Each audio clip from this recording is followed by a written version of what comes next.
Pose, pose, pose, pose.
All right, there we go.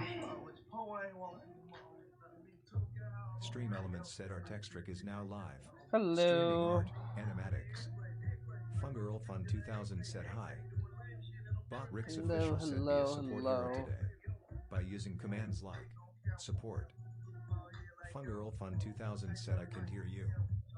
Fun Girl Fun 2000 said I can't hear you. Hello. Ben Smile said me either. Hello, Ben everyone. Smile said there you go. Hi. I can hear you. Hello. TikTok is back. Yep, but you can't stream on it, sadly. It won't allow you to stream on it. So I can't be on TikTok. Well, I'm on TikTok, but I can't stream on it. So annoyed. I wish it was gone for some times just to see how people react to it, but then again, it's back.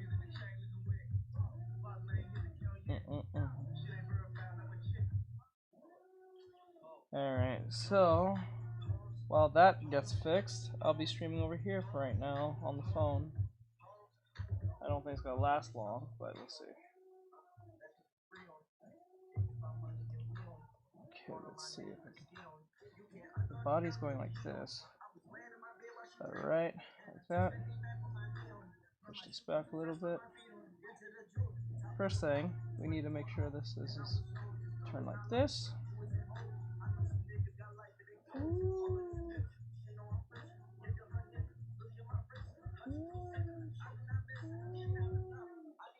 Alright.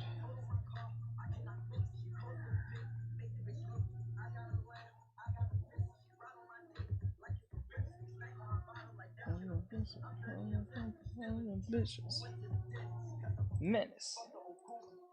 Okay, so make this real quick. Make the leg go this way.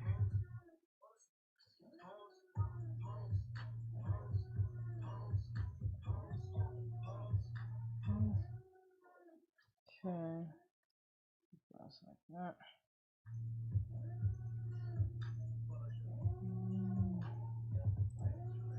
Okay, let me see. Let's do it this version.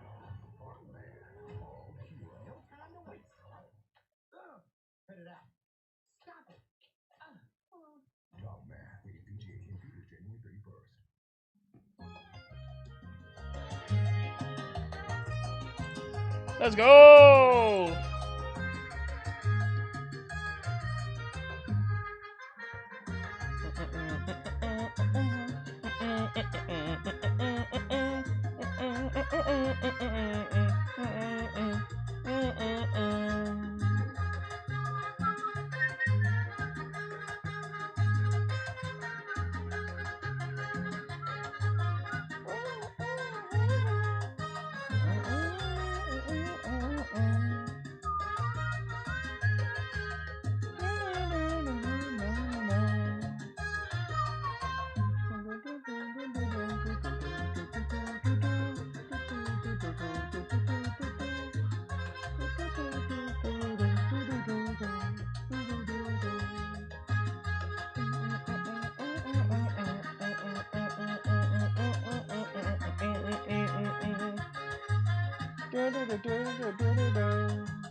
Ben Smile said well loudly crying face emoji skull emoji.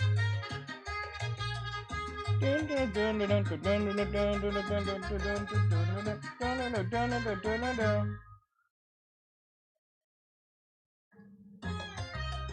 Smile asks Mexican Dan Dollar.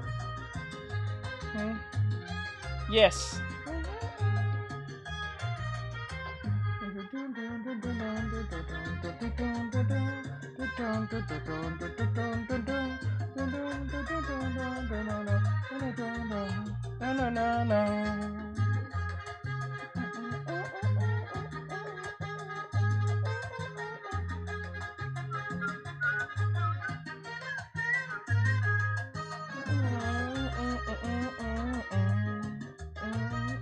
Ben Smile said hey it's fire emoji OMG.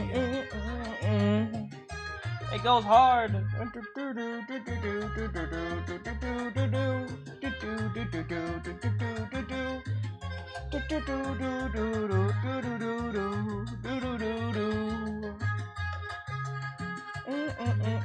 Smile said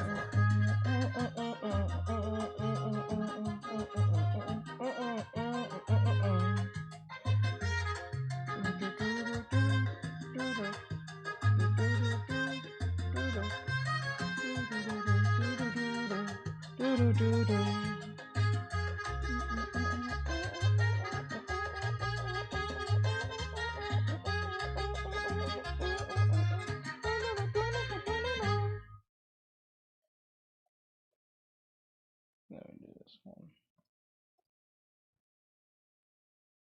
Let's go.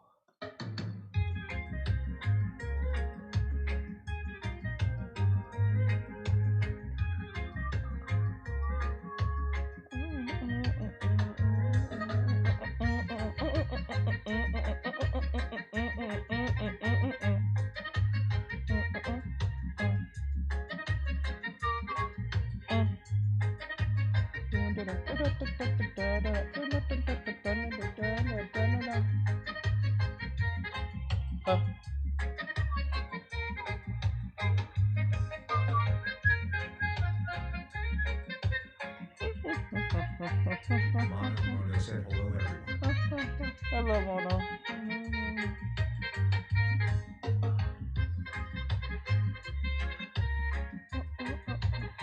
Mono said hi Teach. How Hello. are you? I'm doing well. Just doing my thing. Just doing a quick warm up. I'll go back to what I was supposed to be doing. Mono said you lost. TikTok got back. I know.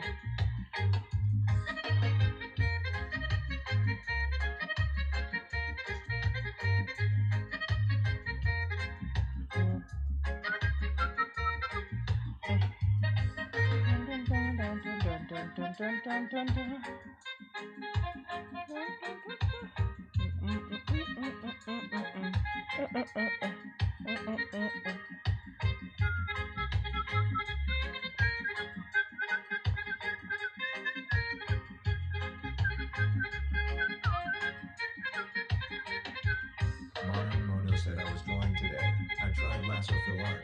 If I practice it more, it will be a lot better. I was trying today. I tried lasso fill art.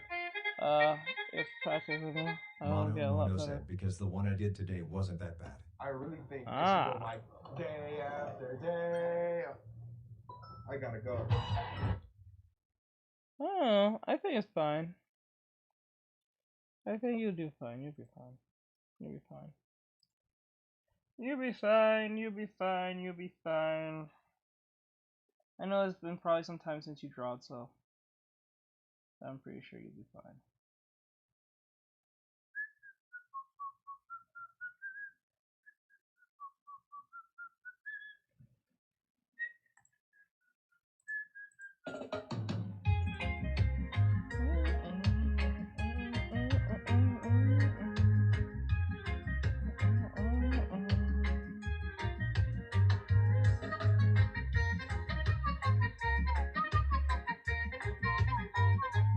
Mono said alright. I have some questions about buying me a coffee, but I will go to sleep soon. Can I send them to you on Insta? Alright, I have some questions about buying me a coffee. Okay, sure.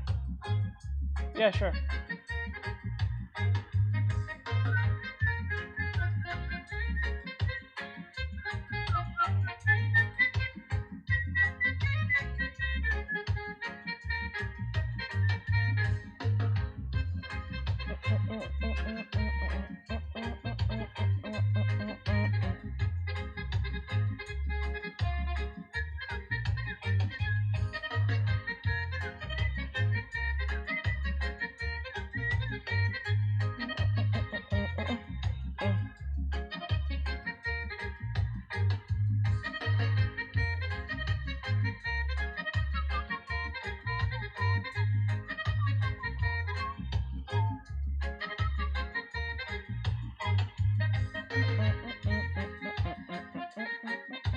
Mono said okay thanks. Answer them whenever you can, but please try to do it before the 12th of February. Sure, I will.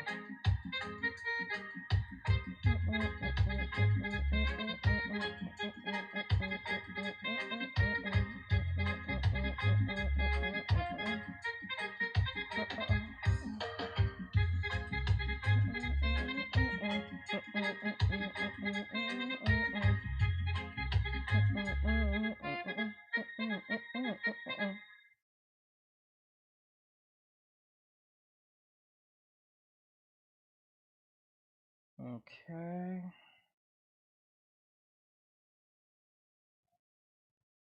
Alright. Object this. Mono said I haven't been here in some days now. Anything new or interesting happened? Ben Smile said Mono No, not old really. time. No, not really, to be honest. So everything's pretty much the same. Nothing's changed. Unfortunately. Yeah, let me see. Mono said hi Ben.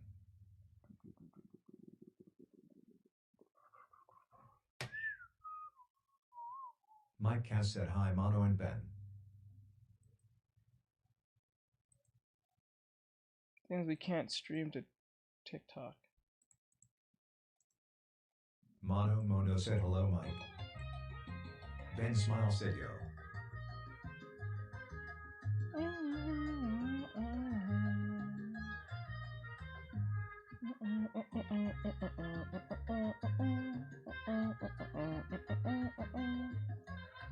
Okay. Mono said I like the new background. Background's like kinda meh. I was thinking about changing it again. I don't really like it too much, but we'll figure it out. I'm thinking about changing it again. It feels so meh. I'll change it later though. Ryuga Samurai said good afternoon everyone. Hey, Brian, what's going on?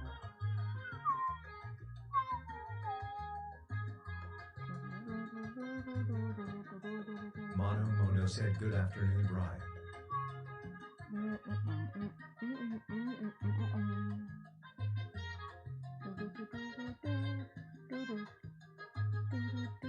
Ben Smile said hello Samurai.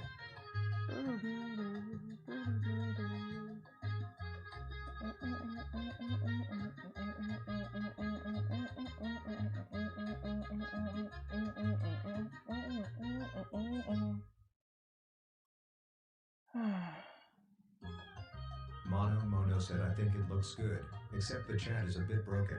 Some of it is at the top and some at the bottom. Is it? Oh, that's weird. Why is it up there? Hold on. Good thing you said something. Why didn't I know that? Why is it up there? The fuck? That's there. So then what's up here?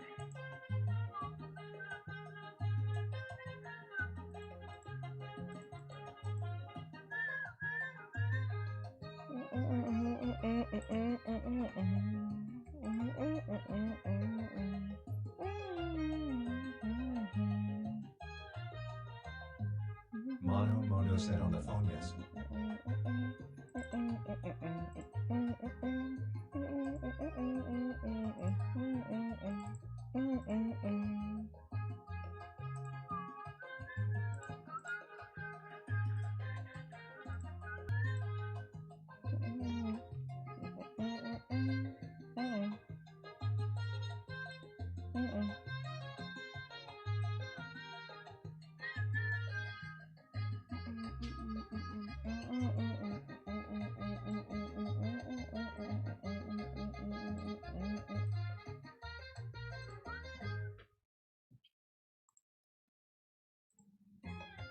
Mono said I have a presentation tomorrow smiling face with tear emoji.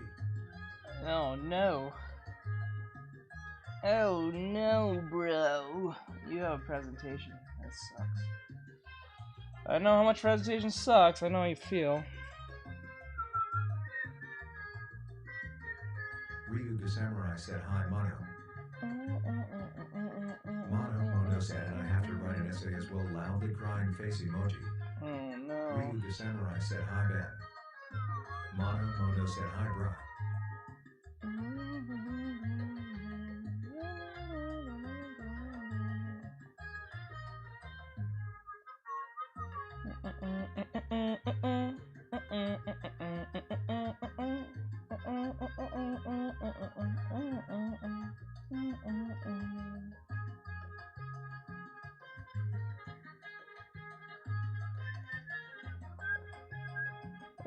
You know what?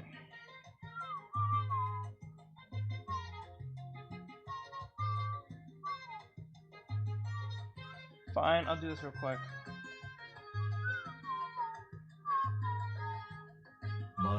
said I'm not too worried about the presentation. It's about drawing tablets so I can speak freely because I know how they work. Ben Smile said blue hair, blue tie hiding in your Wi-Fi greater than dot less than. Ben Smile said tone. Mono said but the essay is another thing. I just hate them.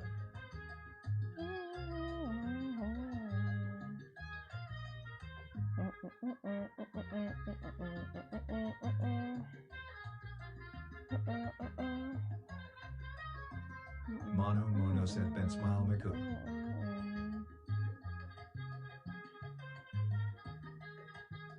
Ben Smile said A. Mike has said hi Bri, I'm gonna run some errands real quick.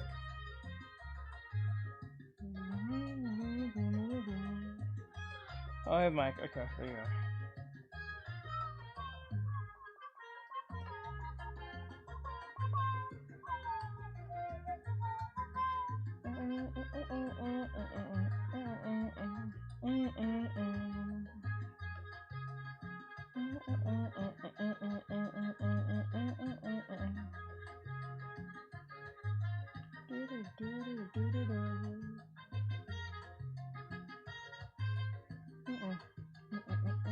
Mono said Teach, have you bought the new Miku skin in Fortnite? No, I don't play Samurai said, Fortnite. hi Mike, okay, have fun. I don't play Fortnite.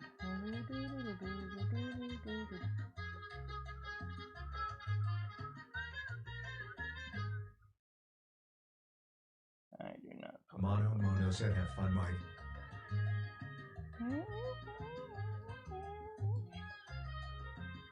Ben Smile said bye Mike.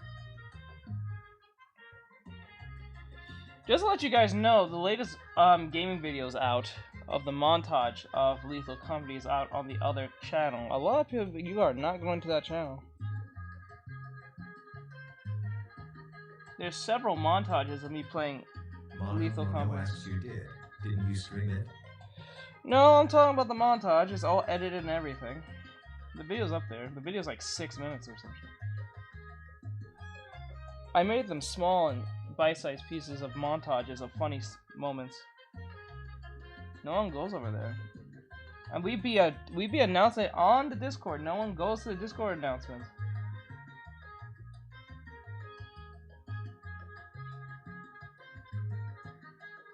No one bothers to fuck with it. I don't know why. Mono said, oh, are you going to play Lethal Company again? Nope, not today. I don't know about that.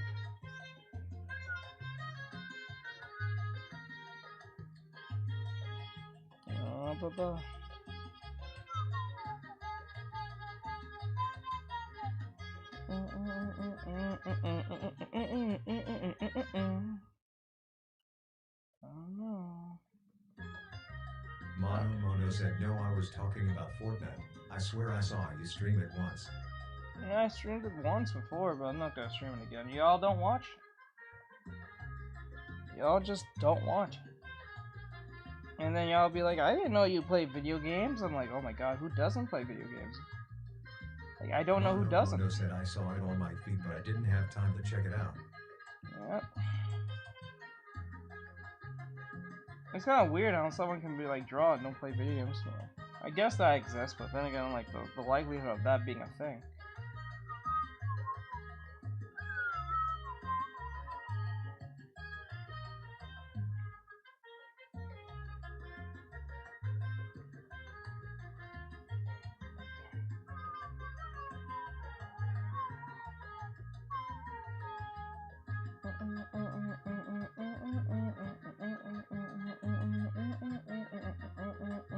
Mono said I don't get notifications on my phone, only on my tablet.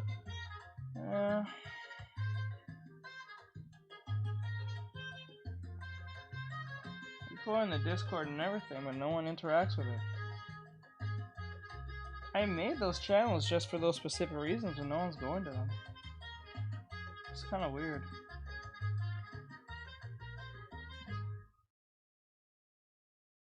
I think the videos are funny, but I can't tell because no one interacts with them. Fallen Night Violet said, hey, Deej just wanted to say TikTok is back. Yep, and I can't stream Mono on said it. I haven't played Lethal Company in months. I don't have time, plus my only friend that played it with me isn't active as much.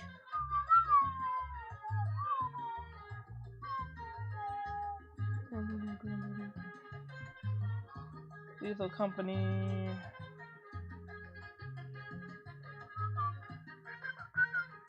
Bot Rick's official said be a support hero today by using commands like /donation.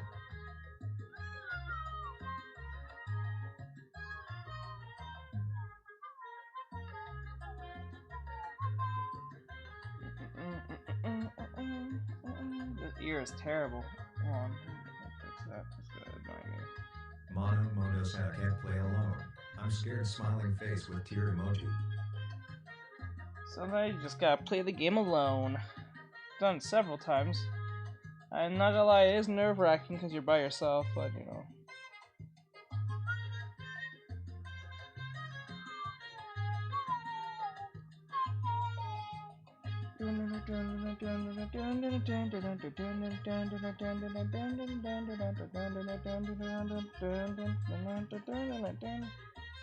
Mono said teach you should play Buckshot Relic. It has multiplayer up to 4 people.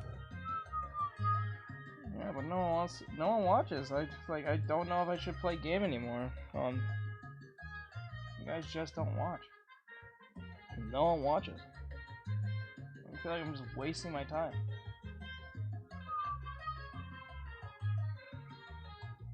Getting you guys to watch anything but what I do is just like almost trying to snare them. Mono said, and it's pretty funny if you have friends. Yeah, it would be, but I have no one to play with. Most of my mods do not have a good computer, or they can't play at all.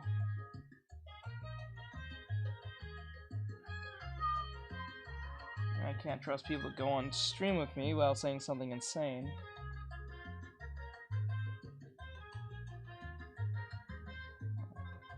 That's why I make the montages to see if you guys even care about me playing game. But no one watches, so I don't know. I might just get rid of it.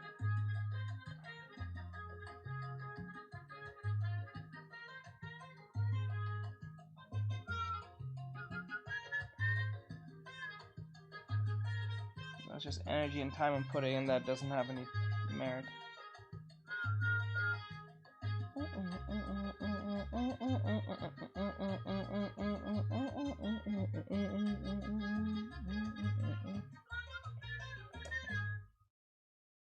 Mono said don't include me. I watch if I either have time or if it's the weekend.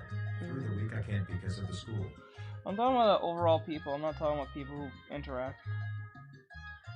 This is why I had no problem TikTok leaving, because majority of the people in the 84,000 don't interact with me.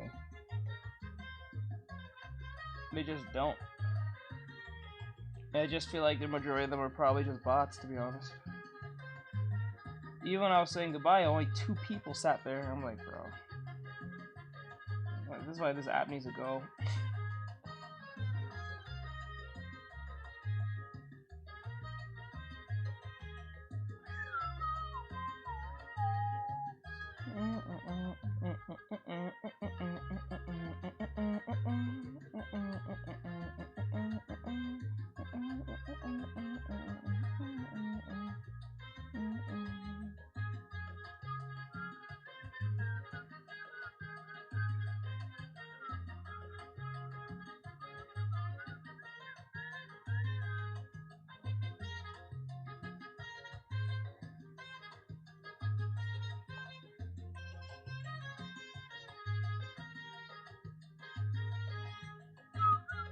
Mono said I may know the reason why people don't interact on TikTok as much. What's your reason?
Mono said I don't want to sound mean, but your videos there are kind of bland.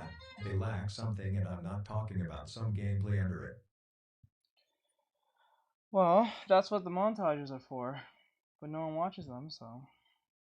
Because, like, the only reason people go to streams is not because the streams are fun, they go because they've seen videos of the streams.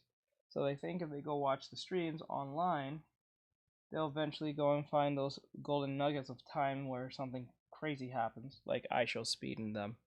So, plus not only that, my Vtube model lacks a theme. It's just a basic theme, a model I made. It doesn't have a theme or a thing going for it. So that's also needs to be adjusted and fixed. Currently you just put a video, another voice thing, to speech, and that's kind of. I would like to play with other people, but my peoples either don't have a computer or they don't have a PC. I mean, a console that's good enough. So I'm kind of limited to the friends I have, and I can't trust people to play with because, well, last time I did that shit, it almost cost me my whole channel. So no, that's why I make people pay to play with me, just in case. So at least if they try to do some crazy shit, I got paid in the end. That's why.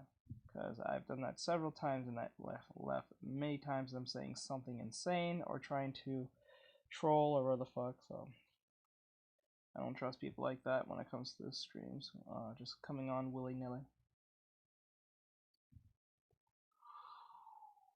Okay, let's see.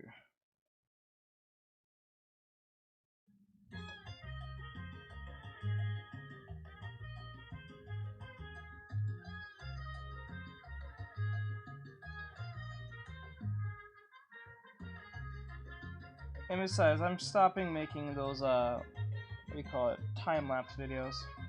I don't think they help. I think those are dead now. Mono said I mean you could put more themes into videos you post time talking about in general. Themes? What do you mean?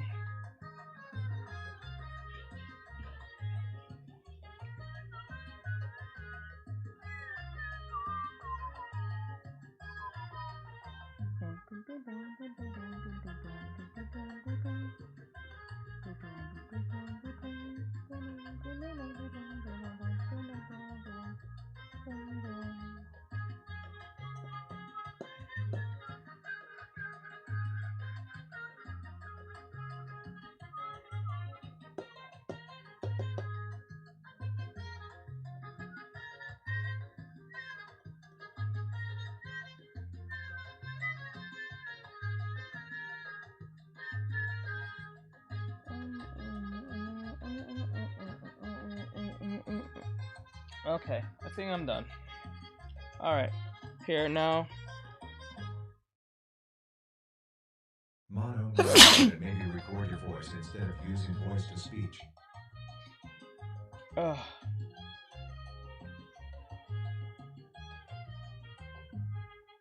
Wait, what? I'm so confused by that.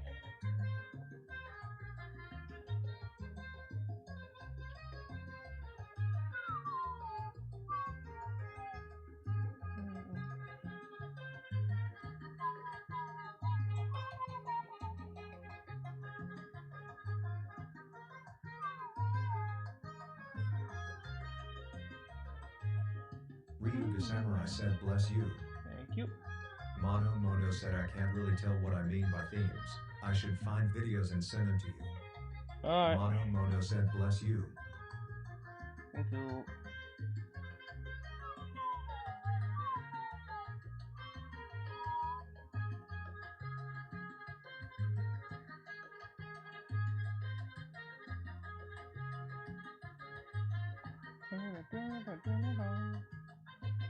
Mono Mono said I will try to find them and send them to you. Okay.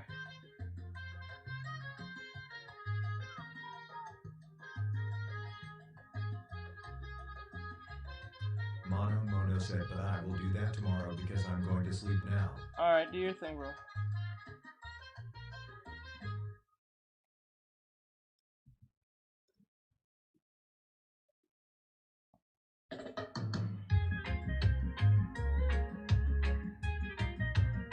Mono said, bye bye everyone, have a great day, waving hand emoji, waving hand emoji. Hey, Mono.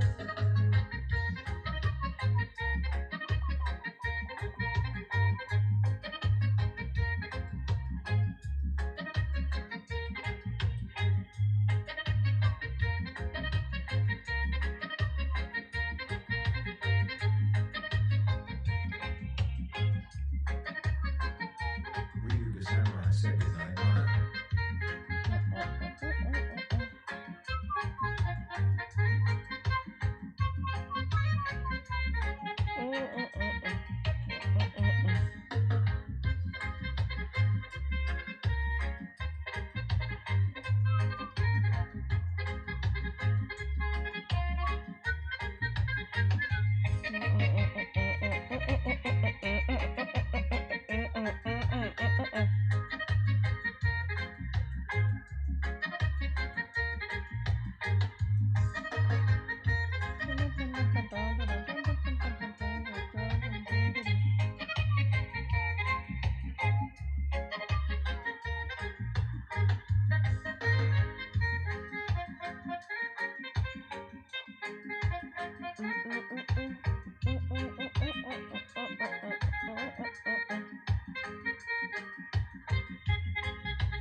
Cool. Alright, let's get rid of that.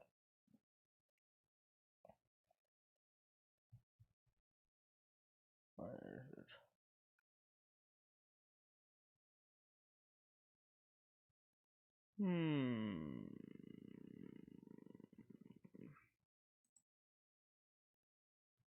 What is this? Verizon is bringing the Super Bowl to 30 cities across the country with an experience like no other. Verizon Super Bowl Fan Fest, right on your home field. You win? Get your tickets today. Visit VerizonFanFest.com.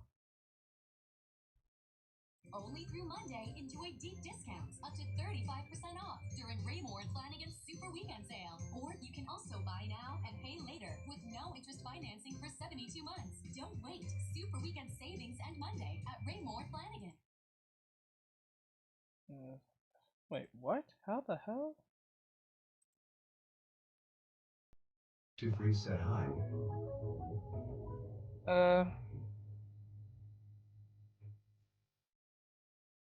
Hey, to freeze.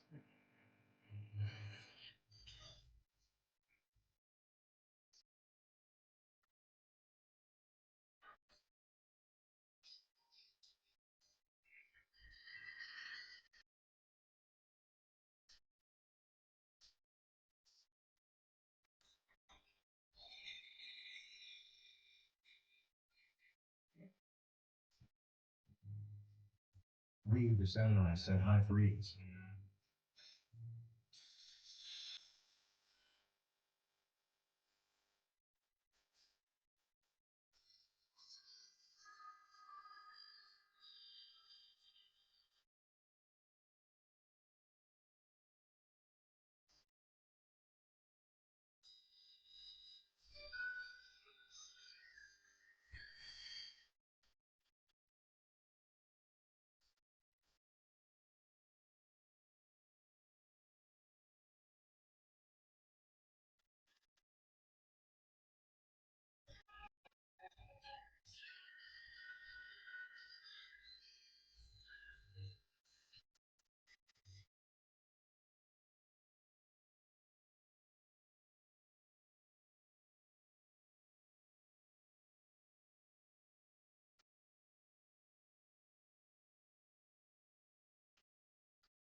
Freeze asks, "Were you drawing today?" Oh, I'm doing a quick animatic.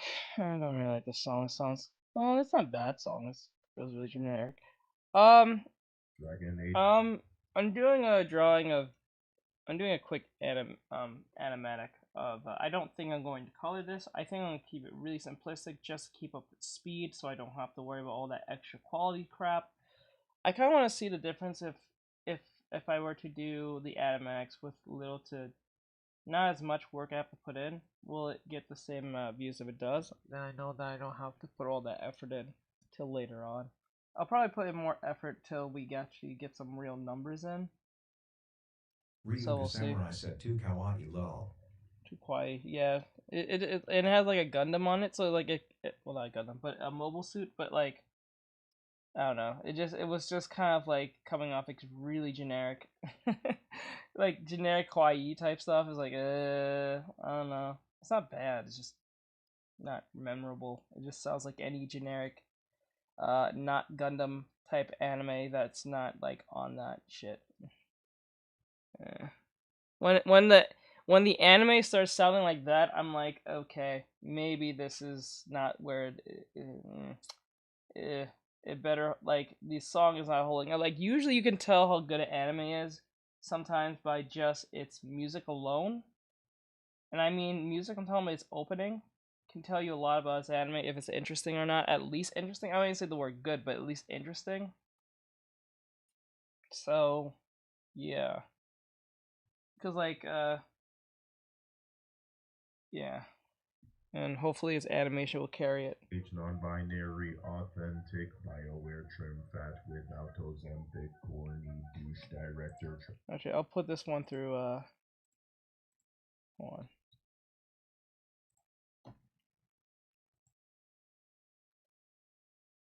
Hold on, let me fix it real quick. I'm gonna put this thing.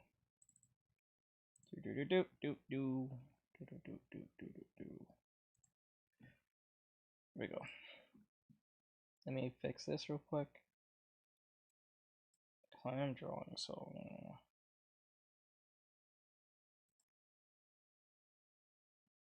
Wait, what?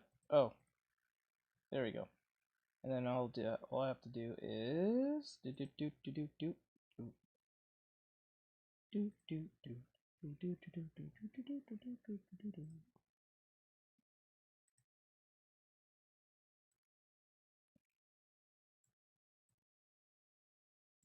we go.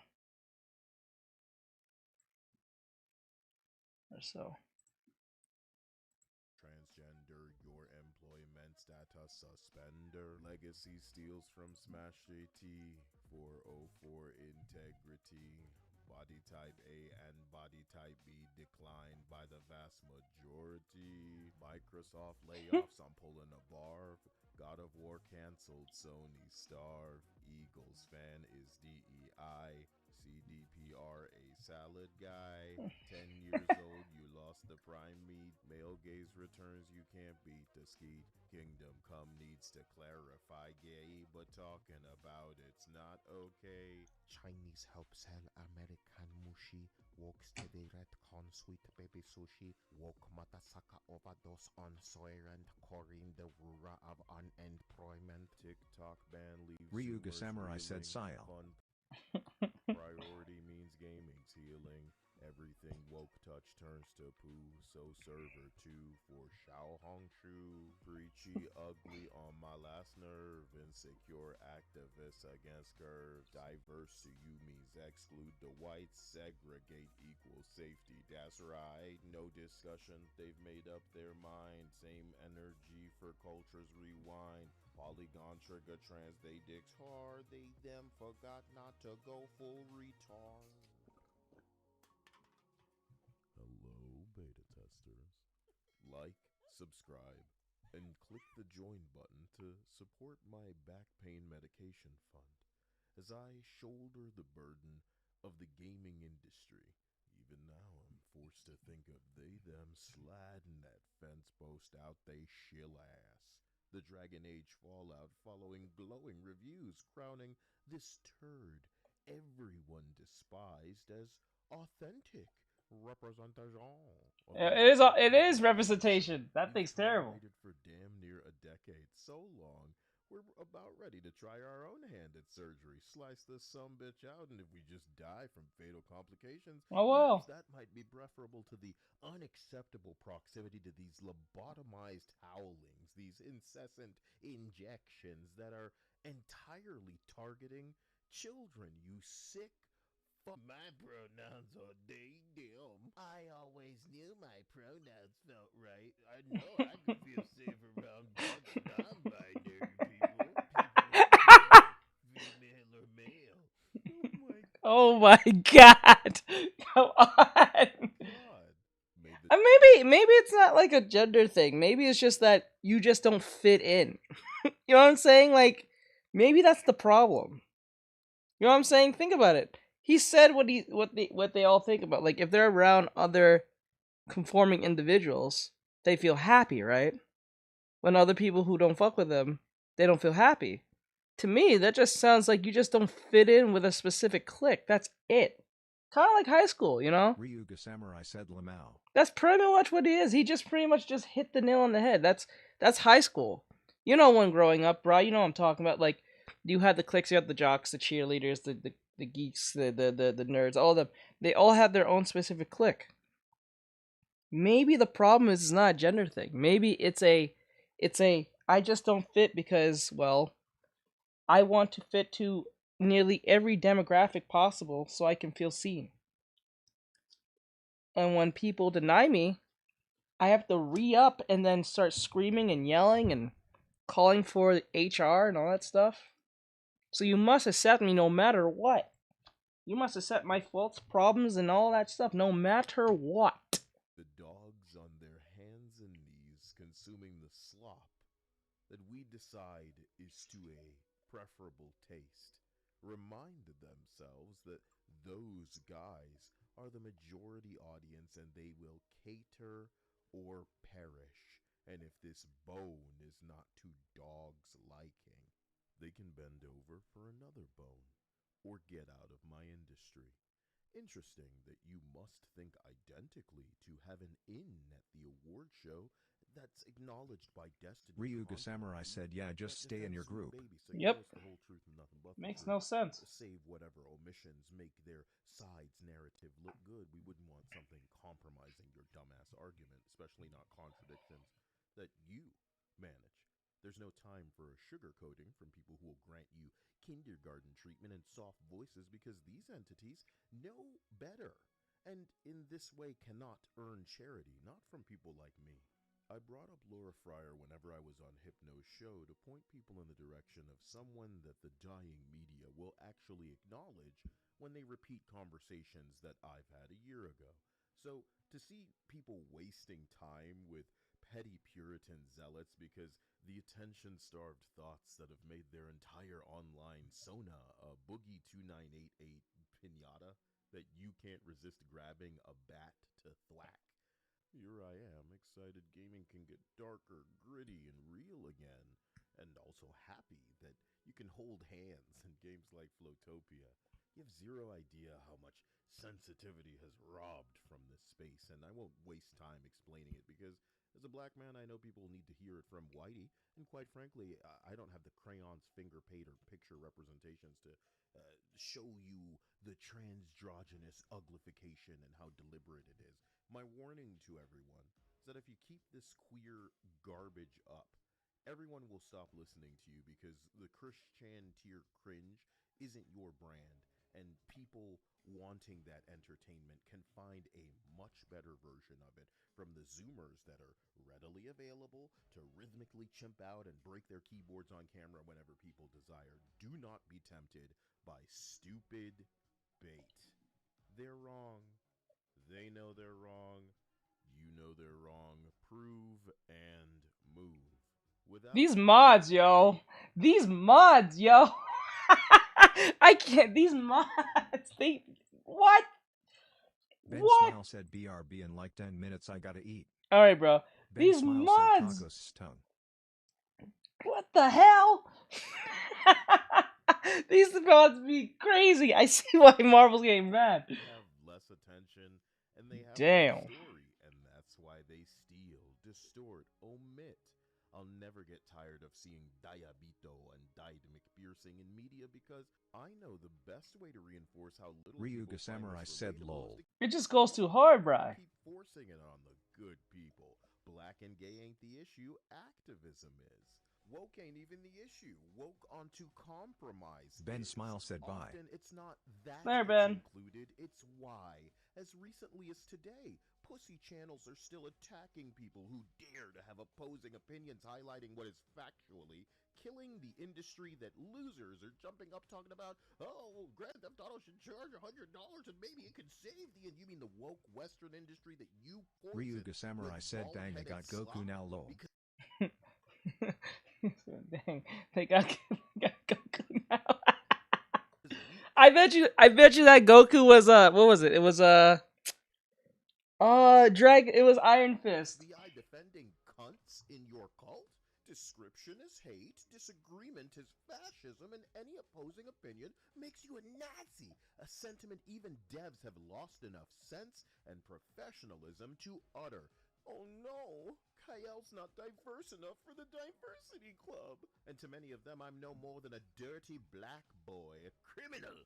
And I'm happy to talk down to you because I agree you should be free to speak your mind, but feel only a moron wouldn't factor in losing potential sales for a project people have commit portions of their lives to working on. You will not make as much as an Asian game. You will not be buying your entire studio gaming platforms multiple times and issuing raises the way that Shift Up does with its Goomer Gooner game. But you are online running your mouth because you think your ego will gain you press and Damn. marketing and cost you I want to make art like this.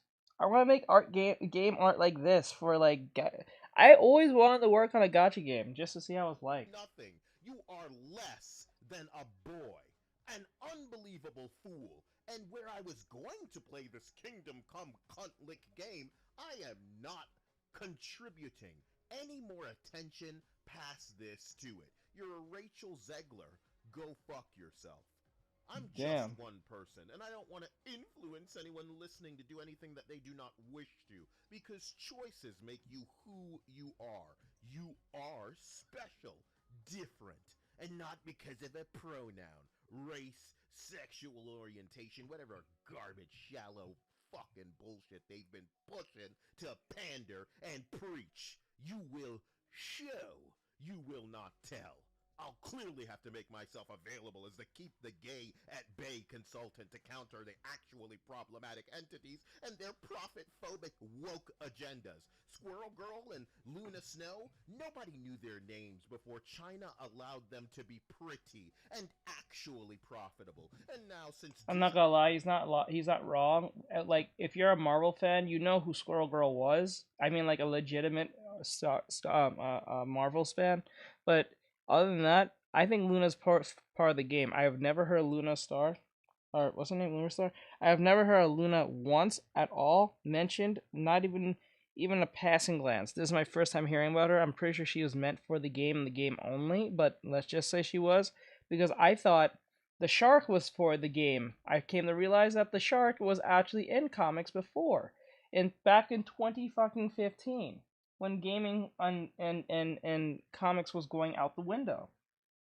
That's crazy. So Jeff has been there the entire time. I just never noticed because I was too busy dealing with woke shit. Disney is so stupid, they removed the playboy from the philanthropist billionaire. They lose, and their loss is China's Ryuga gain. Samurai As said I they only knew Squirrel Girl from Marvel snap grinning face with sweat emoji. Yeah, I knew about her before. I thought she was like some type of... I knew about her about 2014, 2015, I believe. That's how I knew about her, because I thought it was kind of like ridiculous. I thought she was like a gag character, per se, because her name is literally Squirrel Girl. No one takes that... I didn't think anyone was going to take that serious. At all. I still don't, kind of to a certain degree, but now because she's in the game and now she's more seen, and she's pretty compared to most girls that you see in these games now, she's gonna be seen and heard, and I'm pretty sure there's a bunch of Rule 34 now about her now, so I'm not surprised. Ironically, bolster sales of their race swap And yeah, she was in Marvel Snap. I remember that too. Captain America movie by binding in-game Marvel Rivals cosmetics. Actually, think about it now. I kind of want to look at the cards now, what she looks like in the cards compared to her Marvel Rivals counterpart now. Ticket purchases. I'm Kyle, and I don't need to make America goon again. It already was. Cup sizes in the comments and balls are in the Eastern Court, since America habitually fouling because they so woke they trying to reinvent the rules. Redefine my balls, nigga. Rules only bend for people who make money, and woke isn't earning, they costing dearly. The brave transgender leadership who just departed BioWare Damn! is not a boogeyman that incels point to. They're the reason an average woman cannot be represented in an RPG where you customize your own character, and all the non-binary journalists waving their lighters in the air for the non-binary writing couldn't polish this turd. Glowing reviews from shill journos don't equal sales. A triumphant return to the trash can, and the fall guy you decorated with the director position is in no way entirely to blame for a multiple-year mess culminating in a misgender apology simulator. The world's greatest minds struggled with a gayer way to waste time, but butt sex wishes it could come close to years wasted quietly working on something that a resume it will find irrelevant because nobody's impressed. But maybe the next time egomaniac lunatic developers jump online to run their mouth about unpopular alphabet nonsense before calling potential customers names to ice the PR nightmare cake that is quite literally the only thing that some people will know. C1 at said, is that a JJK character? Yes, it's Kenta. Beta testers. What's the next PAL World? What's the next Marvel Rivals gonna be? I've already told you. I believe Inzoi will be to The Sims what PAL World is to Pokemon. I believe Flotopia will be to Animal Crossing what Marvel Rivals is to Overwatch. Damn. Working on a Stardew meets Animal Crossing. You know, things like Project Mugen, now known as Ananta, will have plenty going on that makes it what players won't be able to resist at the very least trying, and if they can hook those motherfuckers. It's another NetEase game, by the way, just like Marvel Rivals. Moving forward, I want you to remember what I've shown you and how it has lowered the bar, and appreciate as well as elevate what you see that seems to stride over that buried bar. As I've made clear, games like Crimson Desert, eventually Doke V, Zor Vermilion, Stellar Blade, the follow-up, Mecha Break, you know, if they don't ruin themselves with microtransactions, and of course things like Hogwarts 2 will be the I don't know if I should play Hogwarts Legacy 1, or I should play or just wait for the second game. I feel awkward playing a sequel game when I didn't play the first game. I don't know, that's weird. I feel like it's weird to play a sequel game. Like, I did that with Helldivers, but I didn't know what Helldivers 1 was. I didn't play it at all. I have no inkling of Helldivers 1 in the slightest. I just kind of look at Helldivers 2 as 1 to me, which is probably a bad thing, but then again, I'm like thinking to myself, like, I just never thought of playing Helldivers 1, right? Never heard of it.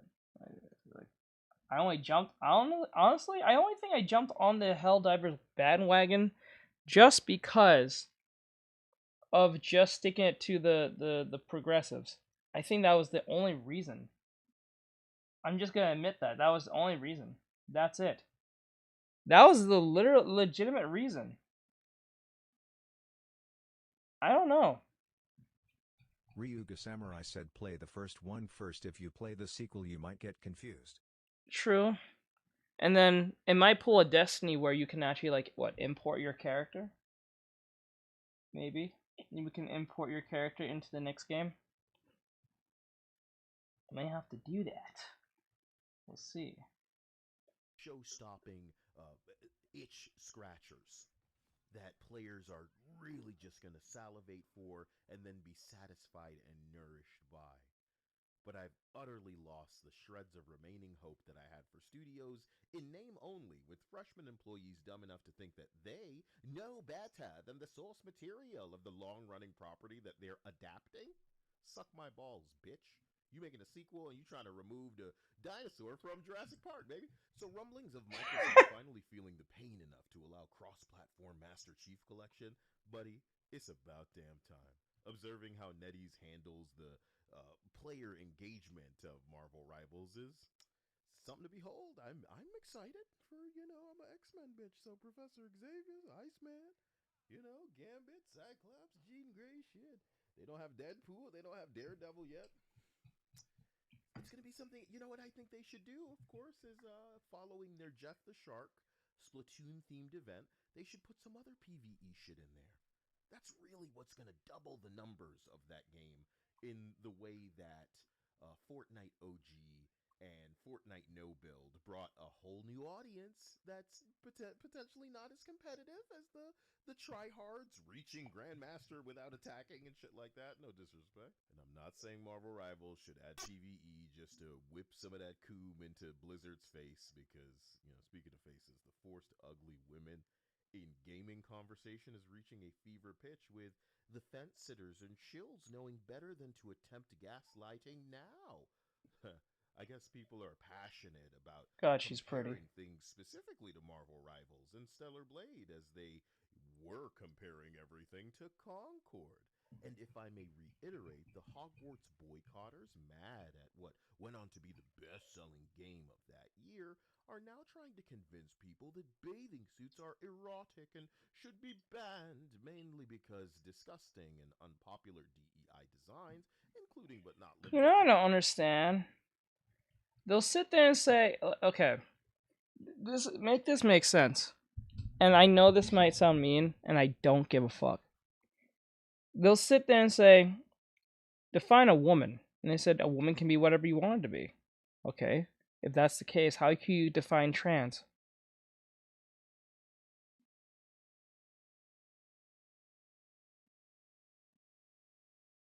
How can you define it? If you can't define the other gender that you're trying to, I don't know, masquerade as. You know what I'm saying? That's weird. It's very weird. Very, very Ryu the weird. samurai said, "Yeah, I got nothing." You know what I'm saying? Like, how can you tell me how can you tell me a woman can be virtually anything like a suit, but as soon as I tell you what trans is and I get it wrong, you have to stop me instantly. When that's, I don't know, it's a weird thing. The forced queer handicap pronoun surgery scar cringe should be the norm. Ryuga Samurai said, "No, teach birthing person." Bikini woman. Birthing person, got it.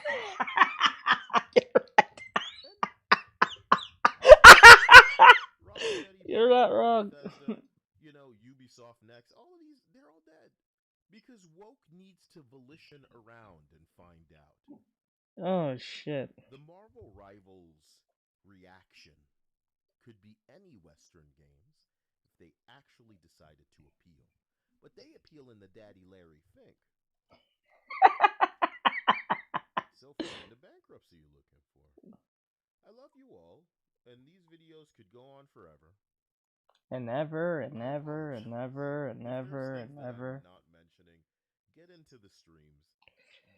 Make sure I write it down to get into it. And ever, and ever, and ever, and ever. I don't know. You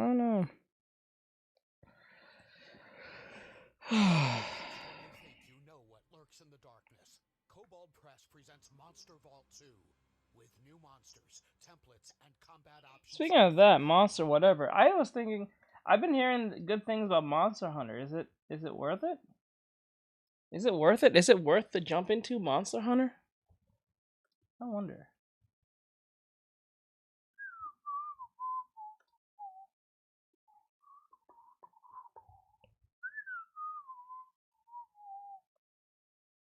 Ryuga Samurai said thinking face emoji. Because they have, like, what's it called? Monster Hunter Wild, I think that's what it's called. I don't know if it's worth jumping into. I don't really hear bad or good things about it. I don't hear anything about it all that much. So I don't know if it's worth jumping into or not. I did like Monster Hunter World when I played it a little bit when it was on Xbox Game Pass way back when. But it was already like, the fact that it was on Game Pass told me that the game was pretty much dead at that point. Like, no one was playing it like that. You know what I'm saying?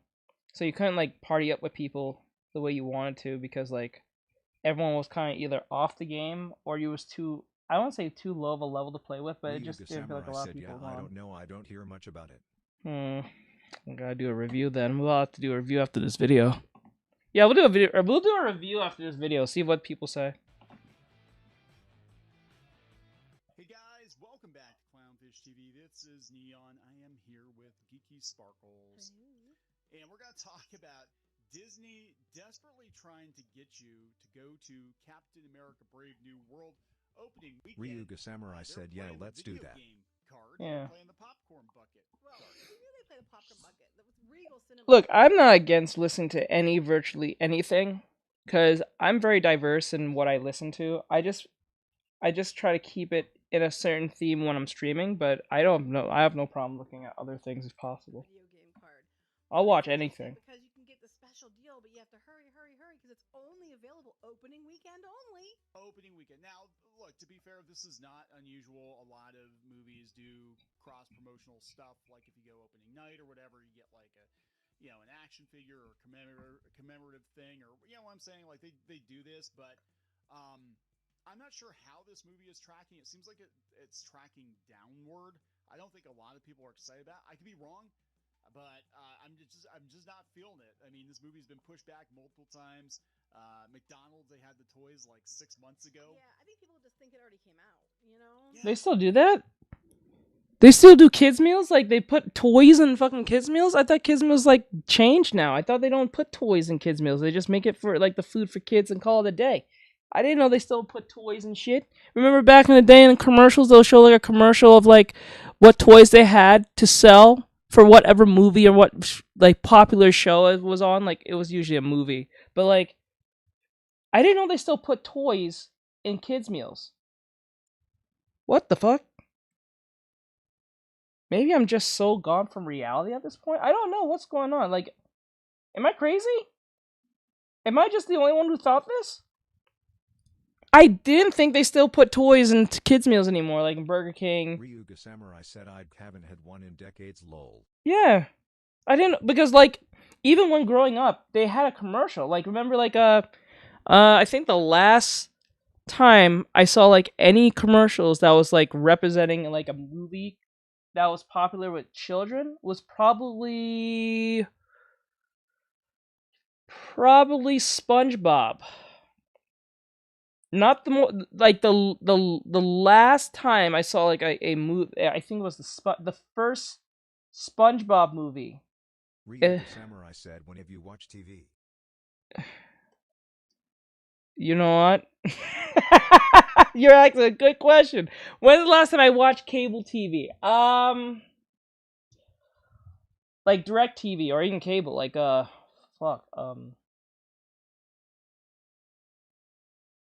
holy shit, like 2013, 2014. We cut the cable that day. I said, "There you go." Yeah, we cut the cable in like 2014. 2015. Shit. Like, we cut cable. Like, I was from that point on, and you know what's funny? We didn't cut the cord because it was expensive. We only cut the cord because our mechanic accidentally cut the cord when he was driving over it or something. He was doing some shit, and our mechanic came over to our house to fix the car, and he did some stupid shit, and he cut the literal cord that was connected to the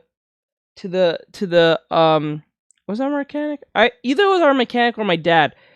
Accidentally cut the cord. Said, "Yeah, because I don't get ads for kids' meals." Yeah, that's crazy. You don't even see it like in anything like that. I actually, quite frank, I find it very weird when I see commercials that they even show any form of toy thing to children. That's actually quite rare to me.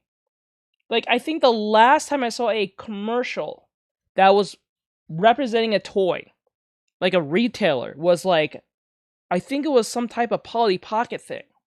Like, I didn't know Polly Pocket was still around, but it was like a Polly Pocket commercial.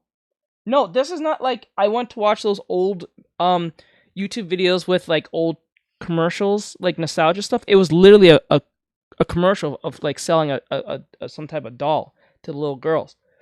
And I was like, damn, they still like sell toys like that? Like, I didn't know they still sell I didn't know kids even fuck with toys anymore like that. Right? Or action figures. I don't even think they do that. I think every kid is on like TikTok these days. They got the Fortnites and stuff. Because I'm looking at my little brother, and he was begging my girlfriend constantly for like fucking V-Bucks. He was just constantly asking his sister like constantly for like V-Bucks. Please, can I get V-Bucks? I need V-Bucks. You know what I'm saying? Like he has like a crack addict. So I'm like, I don't know any kids are like playing with toys like that or want the latest toy. You know what I'm saying? I don't know any kid who say they need the latest physical item that is not connected to the internet. You know what I'm saying? I remember Digimon tried to do that way back when in the early 2000s, where they really wanted to push the digital aspect of like the internet, and then I think was it Digimon? I think it was Digimon or some type of like Digimon knockoff where you have like you scan the Ryuga Samurai said same with my nephew face with tears of joy emoji. See? Like that's crazy.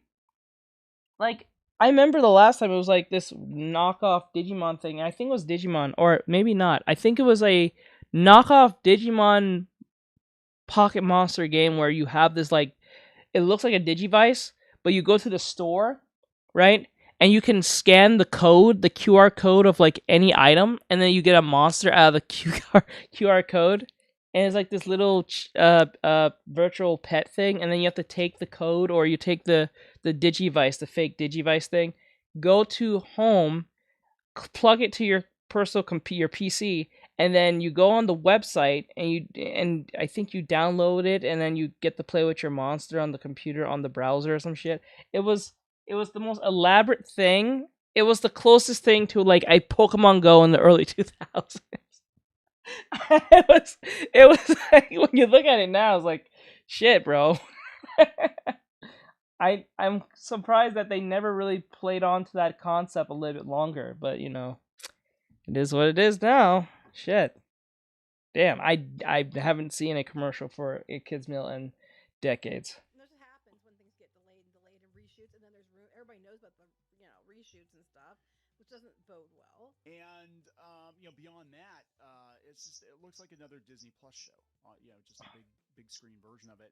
And people might be like, oh, well, it's got Harrison Ford. I'm like, yeah, so did Indiana Jones. Nobody cared, And I think most people, the feeling I'm getting is they're already stepping over this one and looking at Fantastic Four, and they're looking at Secret Wars, and they don't really care at all about this. But I could be wrong. What's interesting to me too is the fact that Disney has came off of last year being like Disney was in the lead with they're back with the $1 billion box offices and stuff. Bip. And then coming into this year, this is the first release, and it's gonna probably not do very well. Yeah. And they don't want that, so they're trying to boost. And they figure if the opening weekend does well, it'll probably make people think it's good. So I think they're gonna do everything they can to try to boost opening weekend. I'm waiting for the hey guys. Here, sign up here for a discounted $5 ticket with free popcorn and a bus ride and everything else to the theater, or free tickets for this group, that group, and every a other bus group ride? to the theater. Free bus ride? This May tickets for, Captain America. Yeah. So let's talk about this, because they're definitely cashing in on the success of Marvel Rivals, which has less to do with Disney and more to do with the developer. Yes. Returning to form, I think, for a lot of these characters, these Marvel characters, making them look like idealized versions of themselves and not, frumpy, dumpy Carol Danvers, and you know what I'm saying? Mm-hmm. Even Squirrel Girl looks. She's so cute. You know what? Yeah, I'm telling you, dudes. I'm telling you right now, Bri. I'm telling anyone right now. I don't buy skins. I'm not into skins like that. I don't care for skins. If it's free, fine. If it's not, I don't give a flying fuck. It could be the best thing I don't care, because it doesn't really change gameplay, to be honest. The only thing close to a skin changing gameplay if it kind of meshes in with the background, but then again, I don't buy skins. Never did, never will. Now in Overwatch, the only time I got a skin from Overwatch that was purchased, that was not actually purchased. It was just all the points I gathered in the game, and I used my points to just get that one All Might skin. That's it. Ben Smile That's said, it. Backpack Agion greater than P. That's it. And the thing is, right now, just to stick it to the progressives, if right now they drop Captain Marvel and she looks like the leotard outfit, I will buy it just to fuck with them. I'm dead serious. I don't buy shit. I don't buy skins. I don't think that they're important. I don't think they make a difference. I'm a 90s kid. We don't believe... Most 90s kids don't believe in that skin shit. Some of them will, but I don't, because I always believe you have to earn that shit. You know what I'm saying? Like, you played a video game, you played on the hardest difficulty, you did all the trials, the errors, all that stuff, and you get the skin. That was it. That was me. Samurai said, yeah, from events. Yeah, that was me. I don't care for skins. That's why right now I can fire up Apex Legends, and my loot boxes will still be at 300 plus. Shit, when I had Overwatch 1, I was playing Overwatch 1, I had, what, 2,356 loot boxes just sitting. That's how much I didn't care for loot boxes. Actually, the only reason... Samurai said the MS Marvel skin. See? But, like, the thing is like, I don't know, bro. Ryuga Samurai said, yeah, we grind over here. Yep. Bro, I'm dead serious. If they drop Captain Marvel in her leotard outfit, I'm buying it. I am buying it. I don't even care. I will buy that shit. Not because I like her. It's just the fact that it's just like, please keep it this way. Stop doing the shit you was doing with Captain Marvel in the first place. Please keep it this way. Go back to form. Go back to the early 2000s, the 2010s, before it went left in 2015, 2014. Well, late 2014, early 2015, 2016, 2017, 2018, 2019. Oh. She looks better than she's ever looked in the comics. So let's talk about this before we get into it any further. Please subscribe for more pop culture news, views, and rants, guys. You'll get a woohoo if you do. Go out to clownfishminus.com. Help support the reef. We got merch out there. You can get paywall content. You can also subscribe here on YouTube and get that content as well. As of yesterday, and we got a whole bunch of people signed up. So thank you. So yeah, I saw this yesterday, and I put it up yesterday morning. I want to say it was on Twitter, but it made me laugh because they had this tweet. So Regal Cinemas put this up, and it's God, but you have to be a Regal Crown Club member. Oh, okay. And if you only in the first couple days of it opening weekend, guys, if you buy your ticket, you can get an exclusive digital bundle for Marvel Rivals. Ryuga Samurai said, welcome back, Ben. Oh my god, you guys are the worst. You hear this? So basically, they're trying to run on that Marvel Rivals wave right now, because it's Disney owns these characters, right, at the time. So because they own the characters, they realize how Marvel Rivals is like on that shit, right? So since Marvel Rivals on their shit, they're using Marvel Rivals people who plays the game to go watch the Captain America movie. And if you go watch the movie, you get exclusive skin or exclusive whatever the hell bundle. Are you serious? Are you fucking serious? You guys are something else. The fuck else? Oh, you guys are such dick eaters.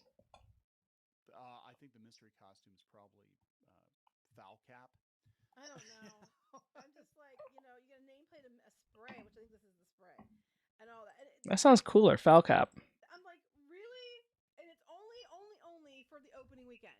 You can still use your code up to February 28th. Why didn't we not call it, instead of calling Captain America, why didn't we just call him Captain Falcon?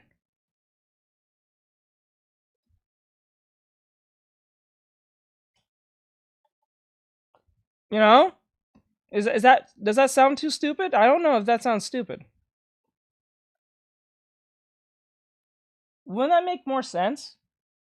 Instead of taking the Falcon and calling him Captain America, why don't we just call him Captain Falcon?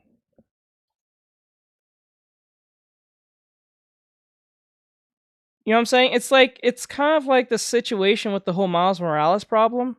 where we were, because like I said, it's like when you say Spider-Man, the first thing you don't think is Miles Morales, maybe to young kids, but 9 times out of 10, most majority of people, when you hear Spider-Man, you're thinking Peter Parker. But once I said Spider-Man, Miles Morales, or I say Miles Morales, we know who the fuck I'm talking about, right? Like when I say Spider-Man, you're not thinking of the Scarlet Spider. You're not thinking of The samurai said the name is already taken, lol. For real? Oh, come on. Are you serious? Are you fucking serious? Oh, come on. That's some bullshit. Oh, that sucks. God damn. Just kind of shoot my shit in the water. It's like I think it kind of suffers from Miles Morales syndrome, if you think about it, because like when I say Scarlet Spider, you know who I'm talking about. When I say Spider-Gwen, you know who I'm talking about. So it's like, once I say Spider-Man, you're not really thinking Miles. You're thinking Peter. Shit. That's crazy. You only can get the code. Yeah, so Opening weekend. I mean, I get it, because the movie theaters are hurting too, right? So, I mean, Yes. they're going to do everything they can do to get you there. A lot of times people are going just for the popcorn buckets now. Which we're gonna get to. And to prove that, if Miles Morales is Spider-Man, as they claim, like he's the legitimate Spider-Man, why didn't they made him the first Spider-Man in Marvel Rivals before they did Peter? Because everyone knows when you say Spider-Man, we're talking about Peter. You know what I'm saying? That just proves my point. The reason why they didn't put Miles instead of Peter's because we all know that definitively the Spider-Man we're referring to is the original one was Peter Parker. But progressives are trying to lie to you and tell you some utter lie that, well, you know, no, it was always Miles. Miles is always the definitive Spider-Man. No, fuck out of here. Fuck out of here with that. They're not even going for the movie. They want the popcorn bucket, and which is so weird. I mean, what is this? A Disney theme park? I mean, I know it's funny to me, but like, yeah. So you're gonna get a nameplate featuring Captain America with his wings outstretched, a spray of red Hulk holding cap shield, and a mystery costume. And to do so, you have to sign up for Regal Crown Club. So you don't. you have to pay for that too. I don't know if you have to pay for it or not. It might be a free thing, but you don't even just go to the theater. You actually sign up for their account. And then you have to use that account to buy the tickets, and then they'll go to your screening and scan your ticket. So you actually, so apparently you have to actually show up. Okay. And then you have to check your email. So it's not enough to just buy the ticket and you get it. Apparently you have to go to your screening to show that you showed up to the theater too. Wow. Damn skin. And people are going to do it. I'm going to be honest. Like, people might think the movie's ass crap, but Marvel Rivals is incredibly popular. It's very, very popular. And again, I don't think that's because of Marvel. Marvel Comics can't do anything right. I mean, they just keep fucking it up. Rake over and over and over and over again. And that's like they finally got Peter and MJ back together again. In the comics, kind of. It was an alternate timeline, but then they turn around. They have MJ with this Paul guy, this man bun guy, and it's like, but they can't do anything right. They dropped the ball with X-Men. They had an X-Men relaunch that nobody gave a crap about. But then Rivals comes out, and they're like, yeah, look, all these characters look like themselves, and they behave like themselves, and the game's good. People are excited. So on top of this, they got to make money from you somehow. So we have AMC, Cinemark, and Regal are offering all kinds of tie-in things, popcorn buckets, sipper cups, plushies, keychains. God damn. etc. God damn. I don't know how I feel about this. I don't know how I feel about this. Didn't the Deadpool like have like 1 cup or 2 cups, one of Wolverine and one of Deadpool? Didn't I just have 2 cups? Look at this. It's like, what is this? It's like 1, 2, 3, 4, 5, 6, 7, 8, 9, 10, 11, 12, 13, 14, 15. 15 different items for you to purchase. I don't know. That screams desperation to a certain degree to me. Business-wise, I think that screams desperation. I don't think that's a good look. Because Deadpool just needed 2 cups. Shit, they needed a cup. Ugh. I don't feel about this. Seen ones like they have a couple cups or a popcorn bucket, but they're like there's an awful lot of merchandise for a film that isn't really tracking to do super great. I'm looking at this and it's giving me Kmart flyer vibes. Yes. Well, I kind of put that one together. Yeah, it kind of does. It does look like a Kmart flyer. Holy shit. Oh shit, when's the last time I looked at a flyer? Looks like a Kmart flyer because remember how they used to have like, hey, stop by the snack shop and get your icy and your whatever and yeah, it kind of does, and they have them like your $30 filled, guys. And when there's free refills, you can get a popcorn tub, and it has a popcorn bucket and a Ryuga Samurai said not the Kmart flyer Lamau. Right? Get a tub with Red Hulk. Spoiler: Red Hulk is in this movie. I know, right? Or a cup for 17 or 1650 filled cup. 1650 filled cup. I'm like, okay, just a regular cup for 750. Regular popcorn buckets. There's plushies. This is a popcorn container.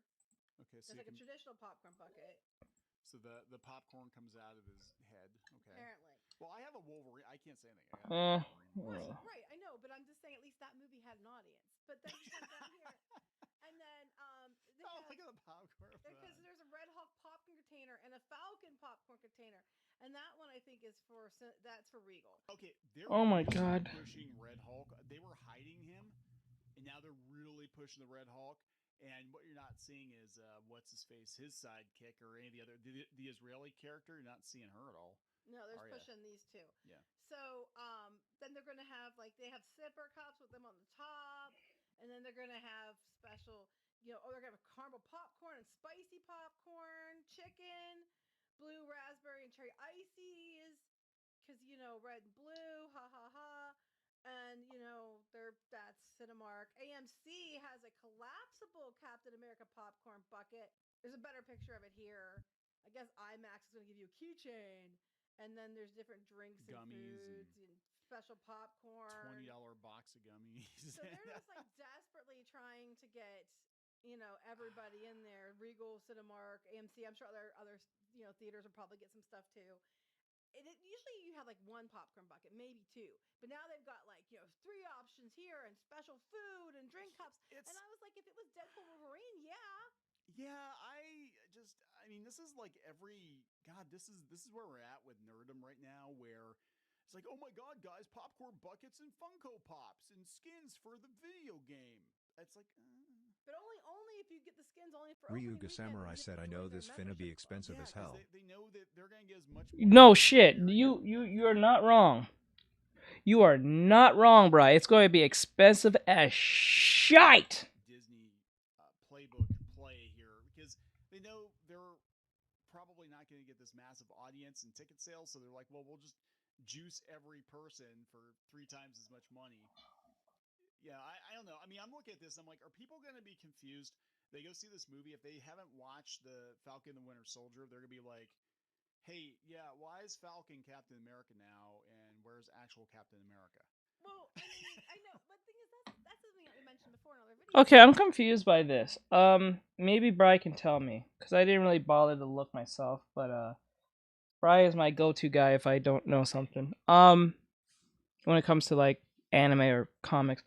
Is Cap dead? Or he's just fucking old? I can't tell. I can't tell, because when I saw the end of Endgame, he was, old and sitting on a chair, and he just gave a shield. Is this man dead? Or is this man just really old somewhere in a hammock, lounging in a beach? Because I'm not totally sure. Maybe there's something I'm not taking in here. Because, I know he's supposed to be the new Captain America because of the whole shield thing, but, is Cap considered dead? Or is he just really old and he's just sleeping in a retirement home? Is that what's happening? I don't think many people have watched that show. I mean, for the time it had okay viewership, but that was back when Disney Plus. Ryuga Samurai said old. Just old? Oh, he's just old? Okay. And a lot of people weren't subscribed to Disney Plus. Some of my woke are... And I think the same thing happened with WandaVision. So they're like, what's going on with Scarlet Witch and where do these kids come from? You know? Yeah. And I think that's what's going to happen here too. Everybody knows it's Sam Wilson now as Captain America. That shouldn't surprise anyone. No, but I'm just like, if you want more background on it, you would have had to watch the show, and you're just going to be coming into it blind. So they're going to have to backtrack and cover a lot of. Because I know they have the first. They made the first soldier, the other black guy from the show. I forget his name off the top of my head. Yeah, but he was one of the Tuskegee Airmen type situation. And I can't remember his name off the top of my head. But he's in this too. So if you didn't watch that show, you're going to be like, I don't understand what's going on. They're going to have to do, I almost feel like they have to do a recap. Like previously on Disney Plus. They're going to have to recap Cap. Okay, let's do like they used to do in the comics when Jim Shooter was there. It was awesome. Like you'd read a comic and they reference something else that maybe you're not familiar with. And they'll have a little editor's note, a little box with a little asterisk. They'll say like, go see Amazing Spider-Man number 352, and that explains. Oh, I gotta go buy Amazing Spider-Man 352. No, that's stupid. No one's gonna do that. You have to put your head in the mind of a basic. Look, I've learned this the hard way. If you want to sell to your customers, think of your customer as a moron, or at least a sheep. You don't have a sheep trying to just learn. You don't have your sheep just literally know what to do. You have to guide your sheep like a shepherd to the cage or to the stalls that you want them to put them in, right? So you telling them is not enough.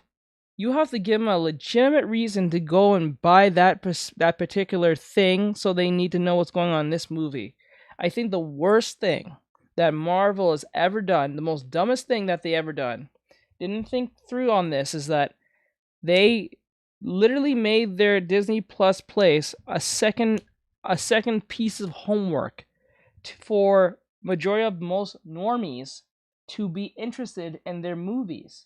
Now, if Disney didn't do this, yes, their movies would still be trashed 9 times out of 10, but at least they'll say, at least I know what the fuck is going on.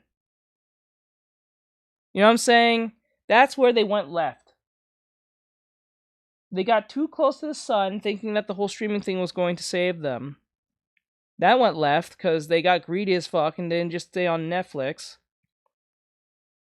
Now they're pairing up with HBO, I think, if I remember right, and other streaming services, because they're pretty much playing Highlander at this point. They're just trying to survive in this battle royale of streaming, and it's not working, right? And Netflix is still king, and they will not admit that they fucked up and the show just went back to Netflix. They won't do it. They won't do it. They will not admit that they are defeated, because they have to form a whole Voltron just to keep afloat with their streaming. You know what I'm saying? They have to work with other streaming competitors to stay afloat. That's sad. You know what I'm saying? It's equivalent of saying, like, you leave your parents' house to live on your own, but really you just moved in with a bunch of people who are not your parents. Are you really on your own? Said, what is your opinion on Star Killer? Star Killer? Oh, from Star Wars? I think, is that the video game one? Star Wars? I thought you were referring to Star Killer, if I'm right. I could be right. Could be wrong. The one that came out in like 08? I think it was in 08. Was it in 08? I think it was 08 or 07. It was between either 07 or 09. If I remember right. But yeah, that's where they fucked up. They fucked up big time on streaming. They should have kept their movies like separate, like completely separate from the movie timeline. Said yes, Unleashed. Okay. I never played the game per se. I did play the demo way back when. I thought it was really cool. I actually missed the idea that they made that he was supposed to be technically a villain. I think he's a full villain, I believe, if I remember right, or an anti-hero. It's been a while since I played that game, but I only played the demo, so I can't even say I played even the game itself. But given back in the day how things were, because I'm not a Star Wars fan. I make this very clear to most people. I'm not a Star Wars fan. I don't really care for Star Wars like that. But I do feel bad for Star Wars fans and how their franchise has been bastardized because of Disney. So, Netflix, let's see, please fly again. Hope the internet didn't drop. That was gonna suck. Anyway, so yeah, I think I wish they brought Starkiller into the Star Wars universe, like the actual movie universe, but they probably will fuck that up and make him into some type of queer or something for some odd reason. Anne-Marie Blake said, sadly, it is not canon. He is an anti-hero. I wish it was, because I thought he was a cool, like a evil. I guess he's not, because he's a Sith. Pretty much, he's a Sith. Isn't he like the pupil of like Darth Vader, if I'm correct? He would understand this one throwaway reference. Be like, yeah, they should have a little box that says, "Subscribe to Disney Plus, bitches." Here's a QR code in the middle of the movie. Scan it with your phone. They should get people here. Anne-Marie Blake said Ahsoka and Mandalorian were actually okay. Ahsoka, I don't know about that. I saw the whole how Reaper explained that whole Ahsoka thing. I think what's happening, like, okay, so if you stay long enough, I'll show you why. Why I think a lot of people didn't like Ahsoka and didn't really get a lot talked about compared to like most of the other ones. I'll show you in a second, but. The damn show before the movie comes out. If you pre-order the tickets, you can, and don't give them ideas because they'll do it. Just they will. Sure their viewers. This reminds me of Captain Marvel. Yeah, they had all kinds of stuff for that too, but it was That's like, what I'm saying. I'm gonna be honest on this one, guys. My gut is it's not gonna do as nearly as good as they're hoping for. I don't think it's gonna be a massive. I don't think it's gonna be okay. I think it might do. I say this every time. The only time I thought Star Wars was really, really cool is when it was on Star Wars: The Clone Wars, the animated series on Cartoon Network way back when Jerry Dezkowski was directing it. Okay, I don't think it's gonna be the failure that the Marvels was. The Marvels, just for so many reasons. It's like Samurai Jack meets Star Wars. And Marie Blake said they can't add them because he's too overpowered. Vader is already dead. Lightning that put his lightsabers on steroids. If I remember right, wasn't his black like was it a black lightsaber or was it white? Huge. That is probably one of their biggest tactical errors with Marvel is they assume everybody's gonna watch everything and they're gonna subscribe to the. You know what I'm saying? I think initially it worked out, but there just became too much stuff. It's just too much. It's too much to keep track of. I think that's part of it. I also think that I don't think people care anymore about Marvel. I think that everybody knows about. A lot of people know about the reshoots. It's been drug out for years. For this movie, it was supposed to come out last year, and here we are. And Marie Blake said, "I mean, his Force lightning is overpowered. Starkiller." Oh, okay. I don't really care that much anymore, but you could be wrong. I'm just over that. Now I am cautiously optimistic. I know people were like, "Don't be optimistic, Neon. You're gonna get your." I'm cautiously optimistic about Fantastic Four, if for no other reason than I like the look of it. I like the retro 60s. As long as they stick to that. As long as they stick to it, and they are bringing the writers back. Come on, Neon. Come on, Neon. Don't fall for it. It's retro 60s.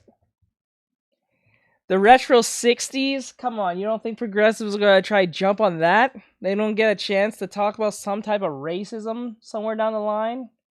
I wouldn't be surprised if they make Johnny Storm as some type of LGBT individual who's trying to fight with his sexuality or something. Because, like, remember, if I remember right, Johnny Storm, if I remember right, was, like, pretty much a playboy. I think he was pretty much like a playboy. He was like a Casanova amongst women. Because he's like Johnny Storm. He was like kind of like a hothead.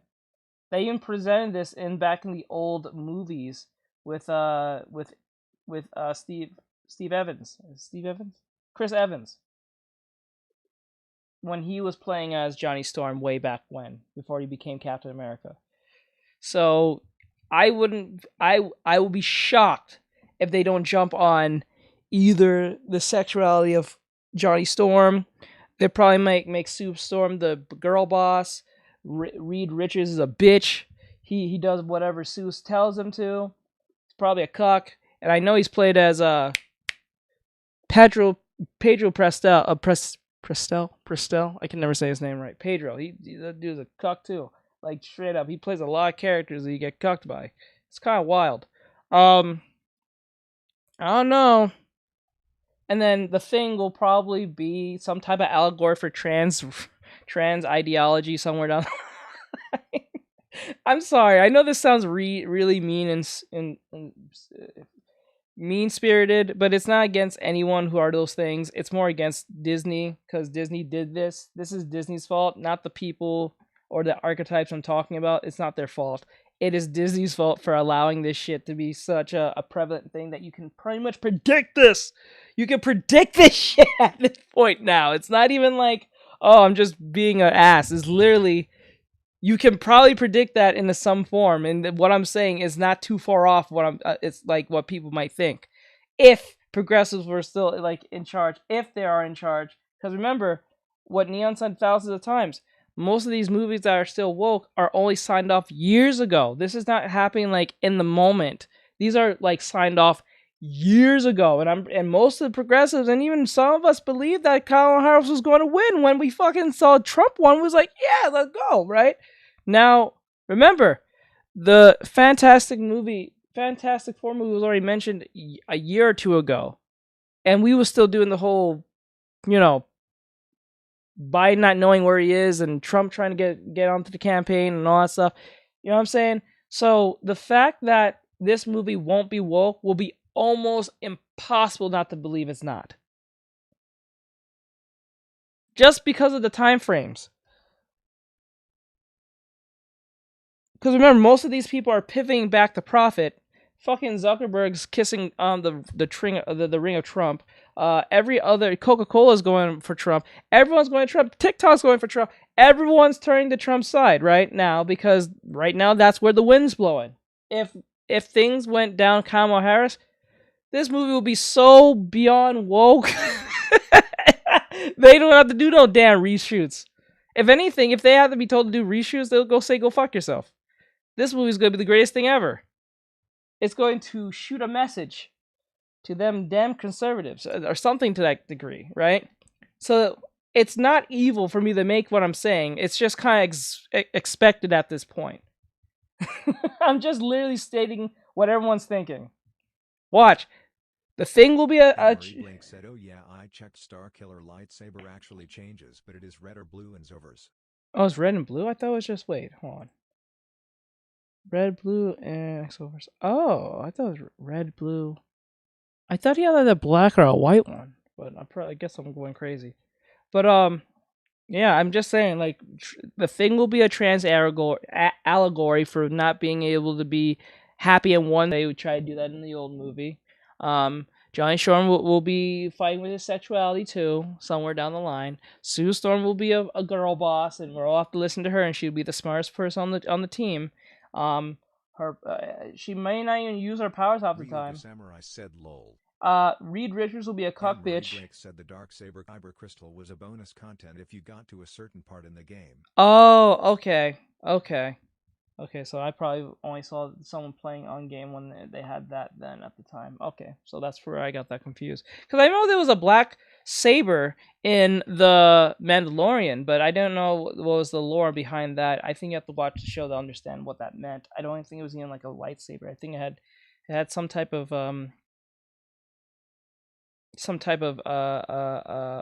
reason for it to be what it was. But yeah. That's pretty much what's going to happen for the Fantastic Four if they don't, because remember, if they're having trouble with just this, with Red Hulk and Falcon, Jesus Christ, I can just imagine what they have done with the Fantastic Four, where it's set in the 60s. You know what I'm saying? The 60s, where these type of topics will be almost near to taboo to even talk about. Like, almost you lose your job even talking like this about being on the LGBT bandwagon or anything like that. You'll lose your job. Like, instantly, people won't fuck with you or anything like that. So, like, especially on the religious rule and conservative ideology, you don't think they're gonna push that? Come on. And the director's back for Secret Wars, but I don't know if you can you unfuck Marvel at this point? I don't know if you can. I don't think you can. I think a lot of people, I mean, it's just like anything else, like, even when good stuff comes out, once people have broken the habit, once they've stopped following a franchise, you could have the best movie or show or book or whatever come out, and most people skip it because they're like, "Yeah, we had years of crap," and I'm not watching this stuff anymore. I think part of the problem is too They almost like Thanos everything where everybody's gender and race swap now. It's like we call it a Thanese. Thanese. A finesse? Your fingers You mean a now finesse? Anthony. Anne-Marie Blake said a quick lore breakdown. A Darksaber was made by Mandalorian Jedi. Basically what happened was he died, his clan took the lightsaber, and now it's a rule that whoever wins the lightsaber has the right. Okay. The more that is the female version of Thanos, the Okay. gender more progressive version. You're gonna of Thanos, give them more Thanos. ideas. You're gonna give them more Snap their ideas. fingers, and everyone is now different in some way. Well, it can't be Death and Thanos' kid, because didn't they make Death a lesbian now? So I don't know. Well, no, I'm just saying. Like Thanos, her power isn't to eliminate half of the world. Her power is to change, race swap, gender swap, sexual orientation swap half the people in the world. I also see TikTok. Oh God, yeah. So I mean, I don't know. Good luck with that. But yeah, it's just weird that they're betting on, like, they're really betting on the merchandise and the video game stuff. I think to make up for the revenue that this thing's not going to do. But this is the way movie theaters are now, because you go in there and it's like, yeah, they're getting your $10, $15 ticket, and then you're getting your $15, $20 popcorn, and then your $30 popcorn bucket, and then your collectible cup. And they will literally upsell you. And then on top of everything else, after you drop $75 to go see one probably mid movie, right, that you could just waited 3 months to get on Vtube, then they're like, hey, you want to tip your cashier too? I finally cleared my phone. Stuff out. And they sit there and do it tomorrow. Like, bitch, all you did was put the popcorn in the bucket and you got paid for that already. Like, what the hell? Anyway, You gotta be in good spirits to do it. No, you're not wrong. Please subscribe for more pop culture news, views, and rants, guys. We'll talk later. Bye. Alright, so that was the whole whatever. Now let's do real quick. I wanted to see a quick review on Monster Hunter Wild, and then we'll watch the Reaper thing I mentioned with the Star Wars thing. Is this like for Switch? No. I remember one of them did. I don't know which one. Wilds.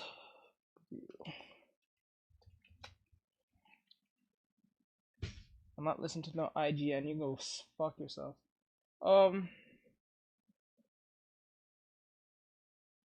This is 8 hours ago, so it's pretty fresh. I don't know who this is, but oh, it's Arcus? Okay. Anne-Marie Blake said the Darksaber's basically stupid. You can't use it unless you know how to use it. If you do not know how to use it, just gets really heavy. Like a it's oh, she just left. I'll tell her when she comes back. It's kind of just sound like Thor's hammer at this point. And happy new year, by the way. It is of course another year now, which means a new year of Monster Hunter goodness, but this time it's extra exciting because it's filled with a bunch of new releases, and it has us excited. With a new mainline game releasing, an impressive looking spin-off mobile game coming soon, as well as new updates to other Monster Hunter titles, we wanted to round up all the main points to recap what is coming in 2025, at least for oh, this game's not out yet. Is it out? I don't know. So far. Comment below what you're most excited to play this year.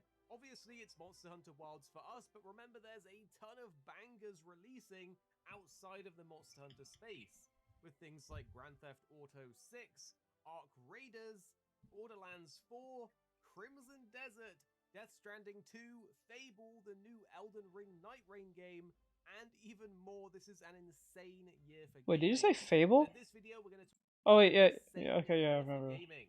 But in this video, we're I going to remember talk now, about Fable, Monster yeah. Hunter games, so we have to start with Monster Hunter Wilds, which officially releases on February 28th for PC, Xbox Series, and PlayStation 5. Wilds is the biggest and most seamless Monster Hunter experience yet, with a bigger focus on the ecosystem and how monsters interact with each other and the environment. The iconic 14 weapons return, with new moves and combos added in. We have access to the new Sacred Mount for traveling and tracking. It's got fully voiced characters, including the Palicos this time. It adds new layers to the combat with offset and clash attacks. And overall, Wilds is a new Monster Hunter game that I think any Monster Hunter fan will enjoy, and those that have never tried Monster Hunter before will be able to jump in and understand what we have all been loving about the series for so long. But the great news is you can actually play it sooner than this, as a second beta test has been confirmed, which means if you're watching this video sooner rather than later, you can play Wilds before it releases. There are some important details to bear in mind for this beta, but first, here are the dates. There's 2 windows to play the beta, the first starting on Thursday, February 6th at 7 PM and running till Sunday the 9th at 6:59 PM. The second window is Thursday, February 13th at 7 PM until Sunday, February 16th at 6:59 PM. This is in PT time, so you will need to convert that to your local time, but for us in the UK, that pretty much means you can start at 3 AM on Wednesday instead of Thursday because of the time zone difference. Both of these beta windows are available to everyone. The first is not a PlayStation Plus exclusive like the last open beta test, so PC, Xbox, and PlayStation 5, even without Plus, can Oh my god, dude. Is this a review? What the fuck? It's like a giant commercial. What is this? will not be in this beta. So the weapons are not reflective of what's already planned to change for them, and we know there are some amazing changes already confirmed, with things like the insect glaive, the lance, the sword and shield, and more having been fairly tweaked and overhauled. But again, you will not experience those changes in this beta. Ryuga Samurai It is said basically lol. the same build as the last God one. damn, that was a good 3 minutes. There are some exceptions though, and one of them is that they've added in Gypsaros to the beta, and it looks like a complete blast to hunt. It even has its famed death style move, where it tries to trick you that it's died, even letting you carve it. On top of this, there is another unrevealed monster that will be in the beta for us to hunt, but it is currently unknown what it will be. So at least there are some new things for those of us that played the last beta, but the real reason they've re-released the beta is so that more people can play Wilds before launch, and more hunters trying out the game is just a great thing. Not much is known about the post-launch content for Wilds yet, but as per pretty much all past Monster Hunter games, we can expect continued support and title updates throughout the year following release.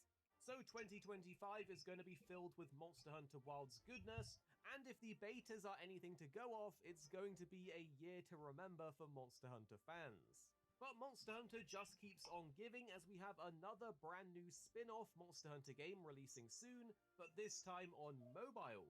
You may have seen it already or seen our various videos covering everything we know so far, but Monster Hunter Outlanders is an open world RPG. I'm sorry, I don't think this is a review. This is more of a glorified commercial.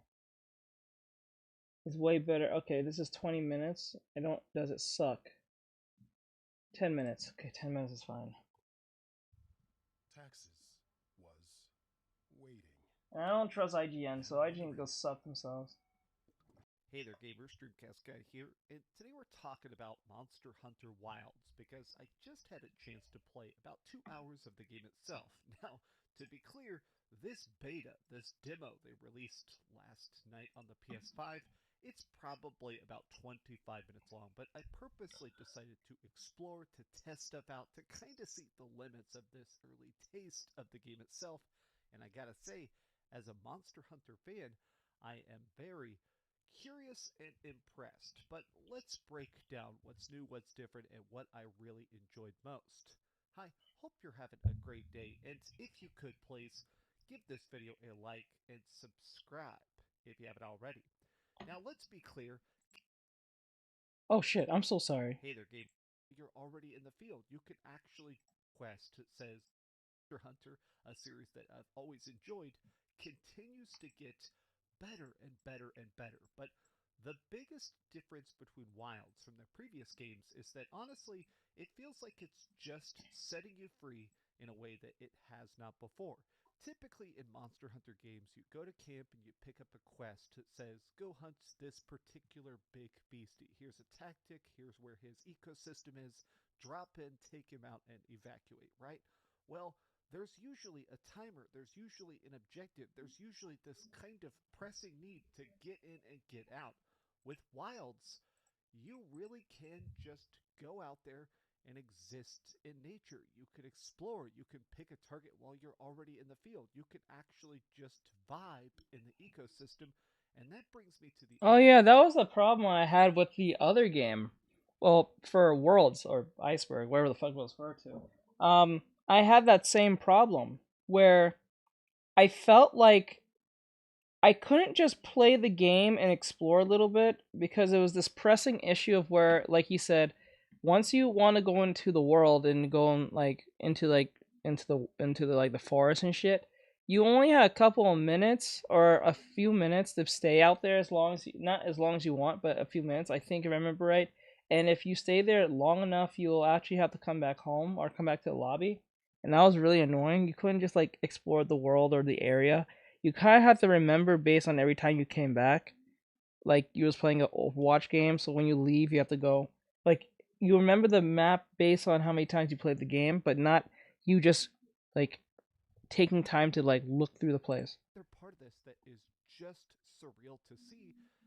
The lobbies are 100 players, meaning that when you're playing this, you're not going to run into like 100 players consecutively in the field, but it makes it where when you're in town, when you're building party members, when you're actually trying to construct a crew for that next hunt, the options are a lot bigger. And I think this is an interesting shift. It seems like a lot of games have been mildly experimenting with what they call MMO Light, where instead of being a full-blown MMORPG like World of Warcraft or New World or whatever like that, instead the purpose is to make a game that feels like a living environment, but also encourages you to see your fellow players, to see their gear, to see their emotes, to see their conversations. So you're more inclined to invite them to party up, to pop off an SOS signal. If you're ever having trouble in Monster Hunter, you can essentially fire a flare-up that makes your party joinable. So if you do that, if you're having a lot of trouble against a monster, it's cool to just fire off a flare and have other people from the lobby start popping in to make a And Marie Blake asks, how do you become a student again? To become a student, you have to go to the Buy Me a Coffee section and then sign up and become a student that way. It's just, I think it's like Patreon. The only reason why I'm pushing you guys over here is because it's more better, but it seems like everyone's scared to go over there because they're not familiar with it. And I think they sometimes confuse it with the Ko-fi website, the Kofi, Ko-fi. So buy me, because the whole website is called Buy Me a Coffee, right? There are sections that you can pick whatever you want and see what you like the most and then what fits you the most. But yeah, like that's pretty much it. That you can go over there and see how it works. It's still, I guess, still fairly new. I guess for people.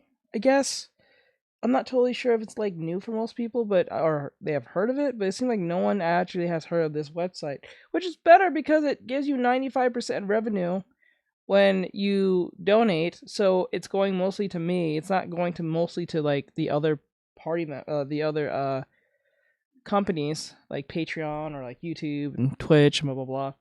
But I'm surprised a lot artists don't use this, but it is what it is.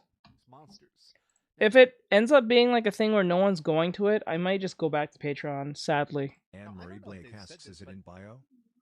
Yes. I kind of hope there's something bigger than a typical four-man team. Everything's labeled at the bottom because in the descriptions.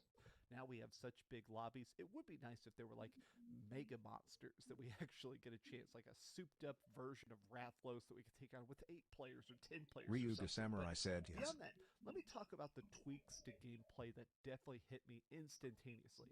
The first thing is they continue to make the combat smoother and smoother and smoother. If you played a lot of Monster Hunter Worlds, it seems like Worlds, which came out a couple years back, was kind of that gateway drug. A bunch of people who had never played Monster Hunter played that and really thought it was super cool. It was kind of the one like entry point. Well, going from Worlds to Rise, they made everything feel faster, smoother, easier to kind of figure out and master. Whereas now, in Wilds, in Monster Hunter Wilds, honestly, every combo feels way more responsive, easier to M. Young said, execute. draw The Firepaw combos getting zapped by themselves, Longtail and it has an Darkstripe. extra Like fluidity. jellyfish Now, from I'm not gonna say Sharktail. that Monster Hunter has ever been like a Yeah, I don't stiff do game, that. I don't, but now bro. I don't. Why do people do that? I don't do it just because you ask me to. I do it because it's a commission. I don't do free requests. I don't do that. Sorry. it definitely feels much more tuned purely for fun and for speed, which I have to say as a big great sword user is incredibly fun. I feel like It's so nice to just be smashing the heck out of people. M. Young instantly said trying to Firepaw sheath and my Longtail and sword, dodge a Darkstripe are big cats blow, from Warriors. trying to re-aim. And speaking of aiming, here is a I don't know what completely those different are, game that to is be honest with you. I think it's that book my sister reads with those cats. fantastic. Focus mode. I love this. So you can now just hold down L2, and instead of just blindly trying to hit stuff or locking onto the guy and trying to hit him in particular spots, you can now literally directly aim at specific pieces of the monster. Now, if you haven't played Monster Hunter, the way this kind of works is that whenever you're trying to craft a new weapon, you need specific parts, either pieces of armor or nails or claws or busted tails. So when you hit a monster, those parts can break off. Now, a lot of Ryuga times Samurai you said could you get gotta good at commission him for actually that. hitting what you're trying to hit, but now, since you can specifically just focus mode target a specific limb or its throat or something like that, not only can you actually bust off armor and do a lot more damage hitting weak points that you have created, it makes getting the exact crafting materials that you're in that hunt for a lot more of a skill-based experience instead of a luck-based experience, which I definitely enjoyed. I also gotta say, it is kind of cool to actually see how the monsters are reacting better. It seems like the fluidity of combat and the ability to actually hit specific parts, it feels like I am more connected to the fight now. And that's so nice to actually feel more engaged and more able to strategically battle a monster. Now, the other thing of this is the new mount. So you were able to ride like a wolf-like thing in Monster Hunter Rise. That was cool. Now you've got like this Velociraptor style guy that's extra cool. You just tap up on the D-pad and he instantly lets you jump on. But it also has this like autopilot. So if you pick a destination, you're like on your way to a quest, it will run there just automatically. If you touch the control stick at all, it goes to manual mode. You can speed up, you can slow down. But I gotta say, I kind of like the autopilot of it because when you're hunting a beastie, something you'll be doing on mount back while riding a monster is a lot of times you have to worry about the maintenance in a very, very long fight. Some fights in this take 15, 20 minutes long to actually kill a beastie. And so when you're doing that, Wow. you're going to have to stop, open up your inventory menu, sharpen your sword, drink some potions, actually insulate yourself in case you're infected and need an antidote or something like that. Being able to do that all unmounted back, you could do that in previous Monster Hunters, but now with the autopilot, it does feel cool to actually be sort of tinkering with my hunter in the middle of a fight in a way that Wow, you can go on the back of your mount and then you can do all that without stopping? That's crazy. definitely feels it feels more accessible, and I really, really enjoyed that.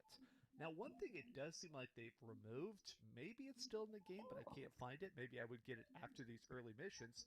It does seem like the wire bug is gone. Now, personally, I'm fine with that. I was never that emotionally attached. In the last Monster Hunter, we had like a big grapple hook that you could use to actually pull yourself up in the air and grapple hook on top of environments and stuff like that. I think they removed it. We still have a grapple hook, but instead it's used for like pulling items out of bugs' hands to pick up stuff in the environment. If you're riding past something, you can grapple hook it to you so you're not having to stop and dismount. I think this is a good compromise because the wirebug system was cool, like thematically, but I never used it that much. The biggest thing was the wirebugs Anne allowed us Marie to Blake kind said, of "Is your capture patron still monsters. open?" You could tie them up and jump onto them.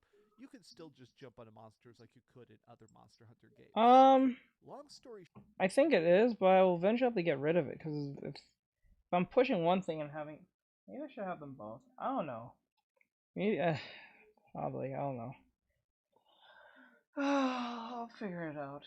I think it's still there, but if you want to use it, I would suggest not to, because like you're giving more money to Patreon. That's the point. But are you familiar with Patreon? Is that why? Is it too hard to use? What do you call it?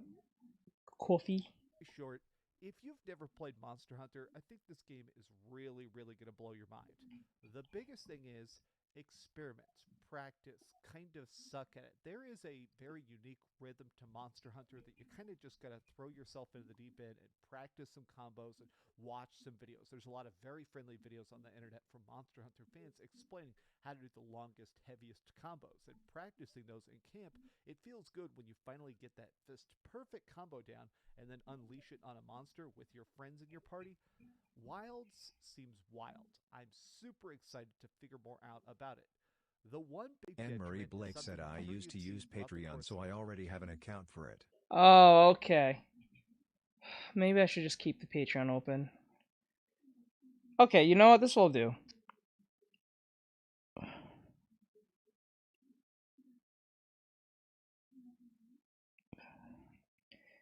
Don't jump on it just yet. Let me just make some adjustments to the Patreon just in case. I'll have to make an announcement or something. We'll figure it out. said this, man, does it run bad. This is performance mode. It's not like I'm trying to boost the graphics. This is performance mode, and it is struggling. The game is very early on. I'm sure it'll probably get a lot smoother. Anne-Marie by the Blake time said, it I will comes try out, the other but, service. Sorry for those- interrupting. Okay, hand emoji. No, you're fine. Like, no. You want to get the best for your buck. I understand. You're a customer. I understand. I'm not mad or anything. I'm just trying to make it easier for people who wants to become a student or who wants to support or case may be. Those Biscoff cookies you've been talking about, like, oh, these cookies are great. I'm like, this seems. Bryce like is high. Hi, Bryce. This seems like a very brown sugar Linodine cookie. Yeah, so. Frequent frame drops and the very low frame rate cutscenes, kind of strange. But other than that, to me already, this is awesome. But tell me your thoughts in the comments down below. Are you excited for the next Monster Hunter, or does this seem like a big whatever? This is currently available on PlayStation Plus as a free demo. Download it, play it if you got a PS5, and hopefully This was 2 months ago, so this game is not out yet. Huh, crazy. Alright, with that said, that was enough with that. Let me just jump to the Star Wars thing and then call it a night. So, let me go. I don't know. Trump saved TikTok. Okay, you know what? Damn it, I should jump on that right now. I'll jump on that after. It's live now. Reaper. What? I think Conference TV is live right now. Oh.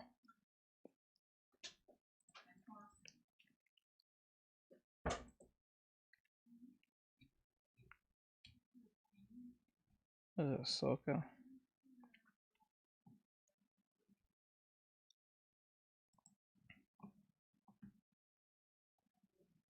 So after finishing both episodes of Ahsoka, I realised that I have wasted almost 2 hours of my life watching this boring piece of shit. The plot moves at a snail's pace. The characters take 10 minutes to say something which could easily be done in one. The lightsaber fights are awful, the dialogue is terrible, and the acting is completely lifeless. But the worst thing about it is that nothing Ahsoka does matters at all, because the Palpatines win in the end. Ahsoka is Dave Filoni's wet dream, and now that he's been given full control over Star Wars, he has free reign to make any dog shit he wants, and dog shit he has Anne-Marie made Blake said you because should try Ahsoka is checking out Lore of Darksaber. Definitely will after the fact. just awful. Most of the characters have almost no charisma, and the actresses who play them seem completely uninvested in their performances. So most of the time, they stand around displaying almost zero emotions. It's like they had a round of Botox before they began filming. Fuck me, even the droids show more emotions than these boring bastards. Now this show is heavily reliant on people having watched Rebels and Clone Wars before this, as Filoni has done a terrible job at establishing just exactly who these characters are. Now there's still 6 episodes to go, but with how slow the story and characters are moving, I suspect that the original script was a movie that's been stretched out into an 8-episode season, because the very first episodes are very crucial to gathering the audience's attention, and yet they waste a lot of time with boring conversations that have no consequence. And after 2 episodes, all these characters come across as boring, shallow, and completely uninteresting. I think even Rebel fans will be disappointed by this, as it retcons events and the characters don't act like their cartoon counterparts. The fact that he is willing to retcon his own work shows Anne-Marie that he Blake said doesn't Star give a Wars shit Rebels about was the best. They showed Maul's death. franchise. No, this is his moment in the sun, and he won't let silly things like canon and consistency stop him from making a terrible show. Ahsoka, the titular character, is a black hole of personality, showing this range of emotions. Show me happy, sad, silly, Now, I have a theory as to why she has been written this way, and that is because she is supposed to be intelligent, but the problem is that she is written by a fucking idiot. Oh my gosh. How unfair. And no one can write a character that is smarter than themselves. So True. Dave has to make Ahsoka say as little as possible, because if he actually makes her say something, then the stupid thoughts from his head will spill out of the character's mouth. So Dave is intentionally making Ahsoka say as little as possible in order for her to come across as wise. It's what Abraham Lincoln once said: better to remain silent and be thought a fool than to speak and remove all doubt. He is so conscious of not making Ahsoka come across as retarded, so she ends up saying nothing of consequence. There's Sabine Wren out of the and characterization, but that's not saying much, as the other two are cardboard cutouts. She has been retconned to have Ryuga Samurai said damn lol. Right. Never did, because once again Dave Filoni doesn't give a fuck. The third member of the Dead Three is Hera Syndulla, who is also a blank canvas with the actress not expressing much. She is a general, and yet she can find enormous amounts of free time to go on quests with Ahsoka. Alongside them, they are accompanied by a droid called Huye, which is a weird name for a droid, as usually they only have Ethan Black asks, hey, how are you? Hello. Hello, Ethan. What's going on? Nothing much. We're just listening to some reviews. Anne-Marie Blake said that isn't the worst of it. Isn't the worst of it? Not even the worst of it? But other than that, he doesn't have much personality, which feels like a complete waste of David Tennant's acting ability. Ryuga Samurai said, hi, Ethan. Ethan. Are pretty dull, but maybe the villains are good. Right? Wrong. First up, we have Morgan. Ethan Black said, I'm alright, just a bit sad. The same character she was. When we first Sorry about that. Hope whatever's going on with you gets fixed. She was just some random corrupt official on some backwater planet, but now she is a witch that can use all these bullshit powers and is also managing to orchestrate the building of mega projects, even when she was arrested. That's fucking stupid. If she had all of these Ethan powers Black and said soldiers thanks. available, then why did she fight Ahsoka? Anne-Marie Blake said Anakin Skywalker tried killing Hisoka on many occasions, lol. She is a whatever the plot needs type of character. She somehow knows things no one else could possibly know. Ethan Black said, I like watching your vids to calm down. Aw. Aw. I'm glad that you do. Aw. To use.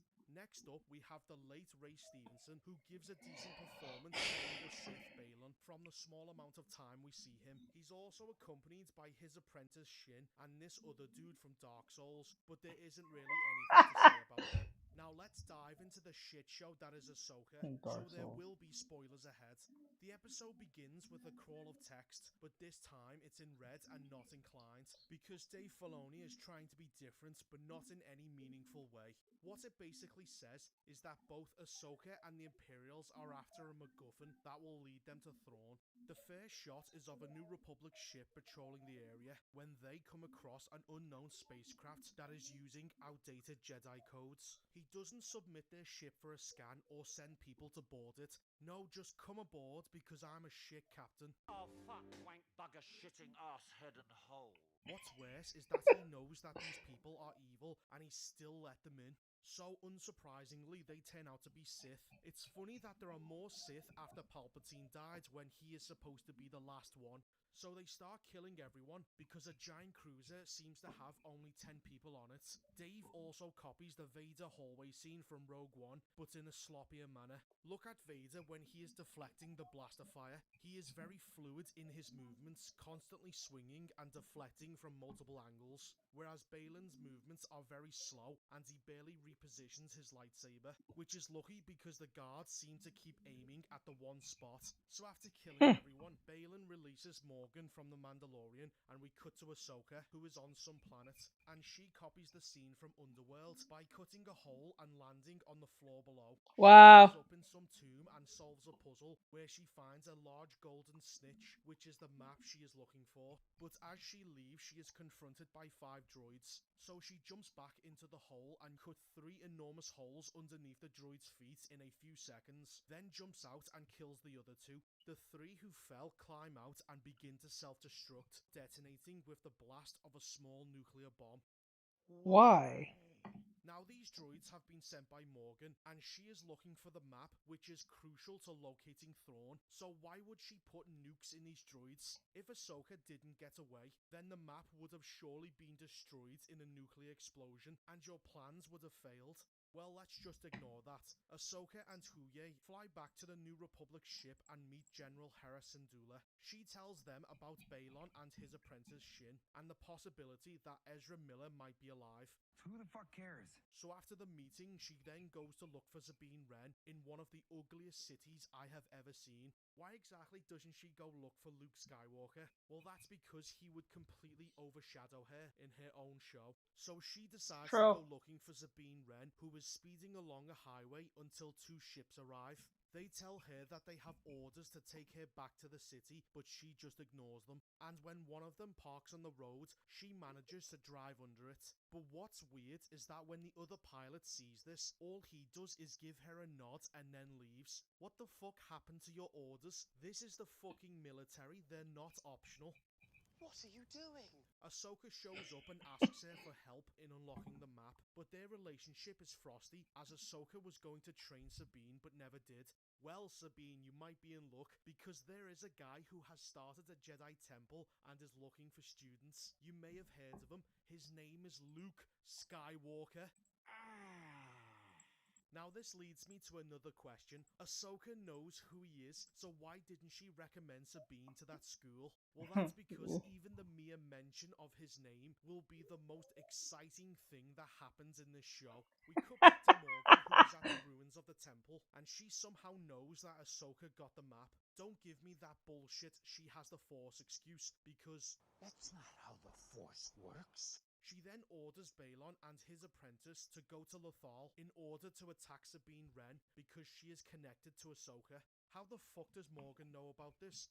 I don't know. Back to Lothal, Ahsoka, Hera and Sabine have a lot of extremely boring conversations until Sabine suddenly leaves for no reason and travels all the way to an isolated tower to unlock the map. The real reason why this is so that she can be attacked by Shin and have the map stolen from her. She ends up getting stabbed right in the torso with a lightsaber, and the episode cuts to black. With that, episode 1 ends. Wow, that's really boring. It was a dull, boring mess with problems already appearing in the first 5 minutes. The first episode of most Star Wars shows is usually the best, before massively declining in quality, and if this is the case, then this show is going to be god-fucking-awful. Episode 2 starts with Sabine recovering in a hospital after being impaled in the torso by a burning hot plasma sword. "'Tis but a scratch." Tis scratch. Tis a scratch. Inquisitor and Kylo Ren have all been stabbed and been fine afterwards. Granted, Kylo was healed, but I'm sure he could have walked away from it. Even Fennec, who was shot in the stomach, lasted several hours before having all of her organs replaced, like you would a pair of socks. People just take fatal injuries like it's nothing. This is also another fuck you to Qui-Gon Jinn, because the pussy died from a teeny weeny little lightsaber shot to the gut. Now, the Golden Snitch is a map that will lead to Thrawn, because every time somebody goes missing, they happen to have a hidden map that will lead exactly to their location. So the map shows multiple galaxies, and Morgan says that Thrawn is in another one. That doesn't make any sense. Ahsoka goes back to the tower looking for the droid, and luckily for her, it didn't leave or self-destruct, even though it completed its mission in getting the map and had no reason to stick around, because if the robot had acted logically, then Ahsoka would not have been able to take its head back to Sabine to get the data out of, which points to a dockyard on Corellia. Oh, how convenient! Sabine, within less than a day, has completely healed from having her organs liquefied from the heat of a lightsaber. Ahsoka and Hera go to Corellia, where they ask about the assassin droids. They are pointed to a ship that is just about to leave. Ahsoka chases after it, but is stopped by the guy from Dark Souls, who was killed by Morgan. How did she know that Ahsoka was going to be on Corellia? Because once again, she must have read the plot. They fight, but when Shin arrives, she fires at the pair of them and somehow doesn't hit either of them. But the people are retarded. She keeps firing until he jumps onto the ship. Whilst all of this is happening, Hera puts a tracker on the transport ship before we cut to Sabine, who has decided to give herself a very bad haircut before she joins Ahsoka on her quest. The final scene is with Morgan, and she is building a humongous galaxy-hopping ship. She has a conversation with Baylan about whether or not Ahsoka knows what they are up to. Presence in the Force is elusive. What the fuck are you talking about? You knew where she was going to be 5 minutes ago. Why not now? So after that complete nonsense, episode 2 comes to an end. God, that was boring. Like I said before, this show is just boring, and nothing that happens will mean anything overall. So there is literally no point in watching this show, and Star Wars is still a rotting corpse that Disney continues to defile. My name is Caitlin. I am a social media specialist. Was it episode 2? I thought the first one.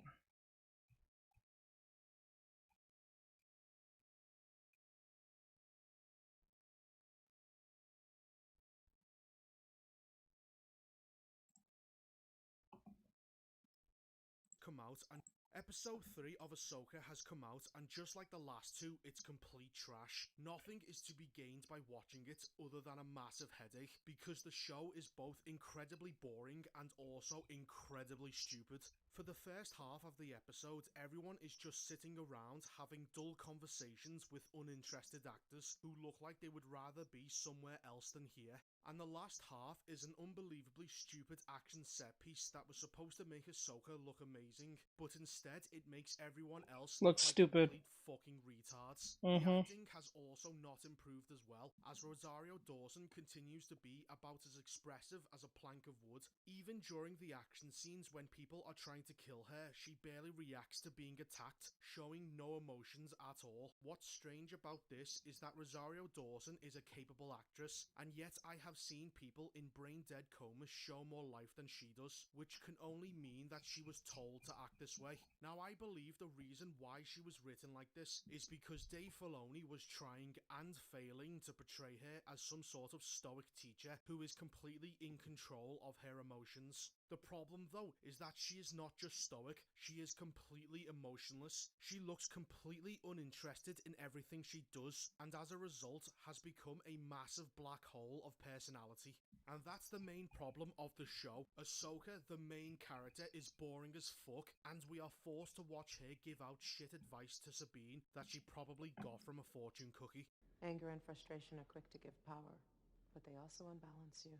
He questions training. Only trains himself at asking questions. What?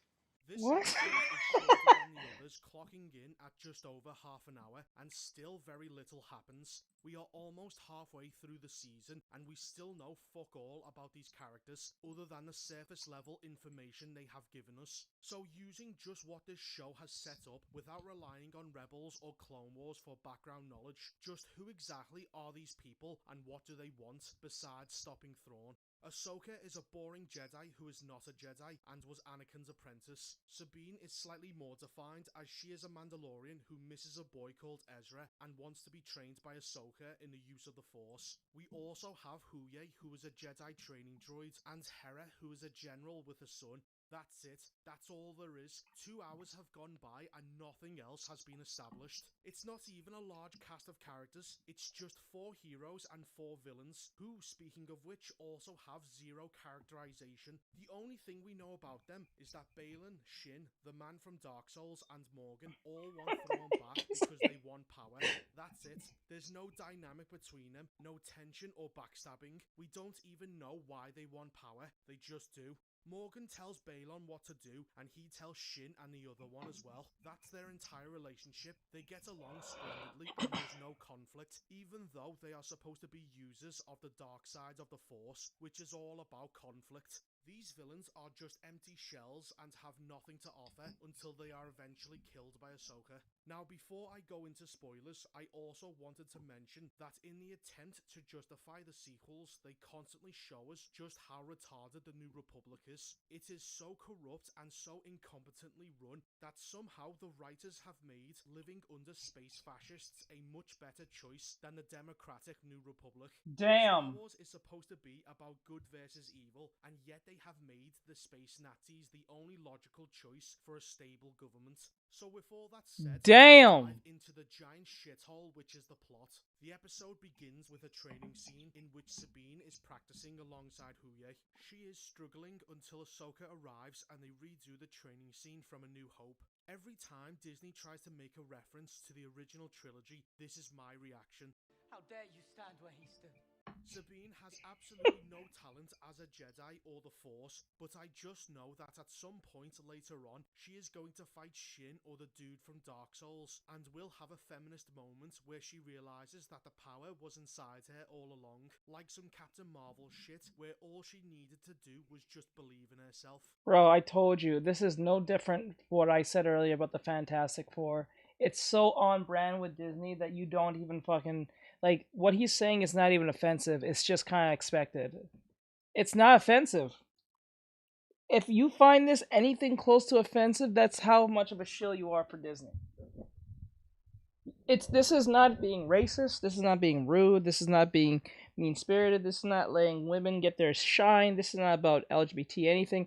This is a pattern recognition problem where back in the early 2000s, the thing that was a main thing when it came to space was the shaved head space marine. If you know what I'm talking about, you know what I'm talking about. It got old pretty fast, being the shaved head military subordinate type military individual who has a shaved head. Just a generic dude. That got boring pretty fast in the early 2000s. There was a lot of that back in the day. That shit was some bullshit. And remember, this is before the whole LGBT integration, Black Lives Matter, 6th, 5th, 7th wave, whatever call it, feminism. This is a pattern recognition problem where Disney doesn't... This is the same problem that Overwatch is having compared to Marvel Rivals.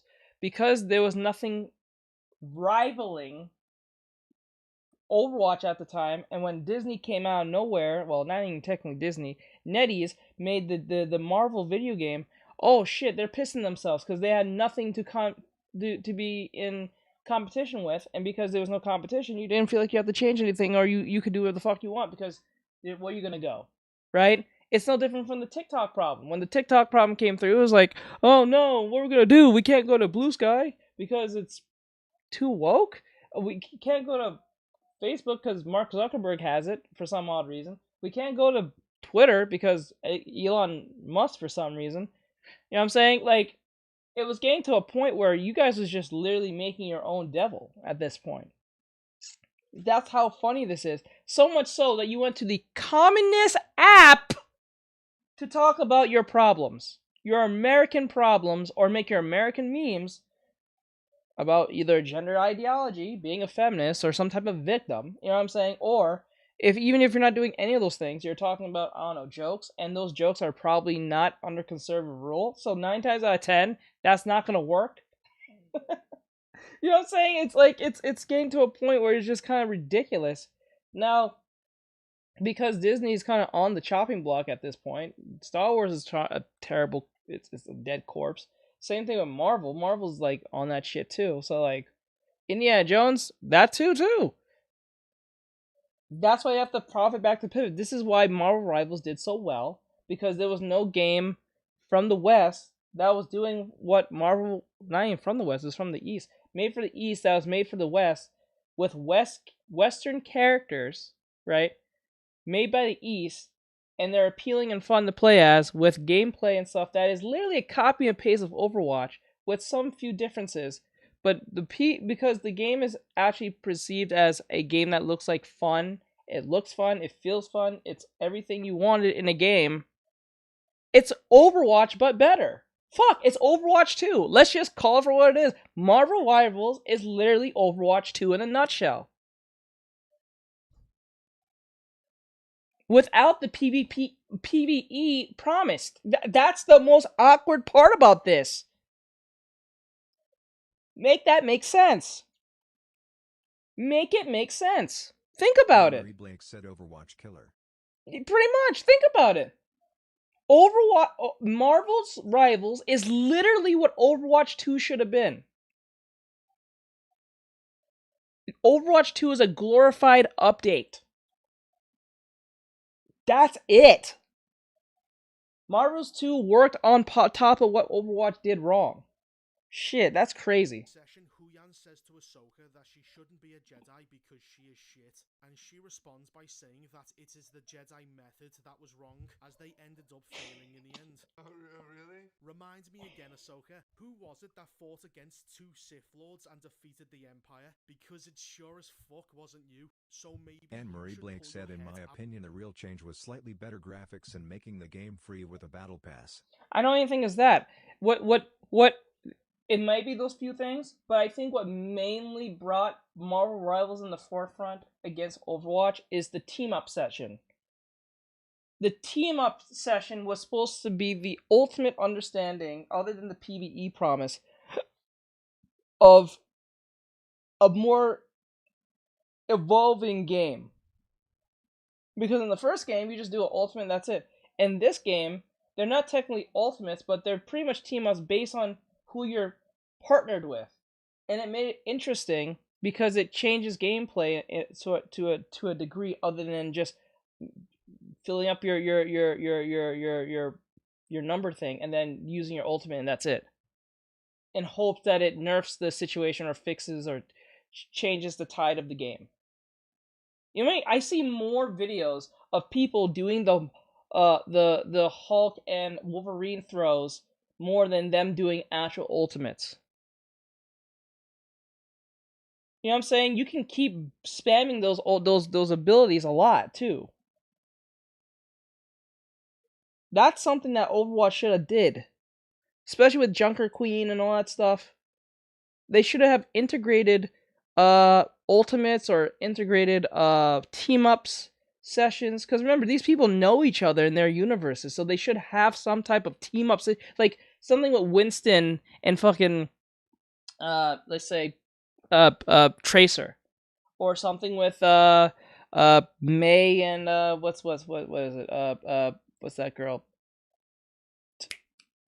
The new support. Oh, the latest support. I think with the space girl. I forgot her name. They know each other. I think that's her aunt or some shit, she said.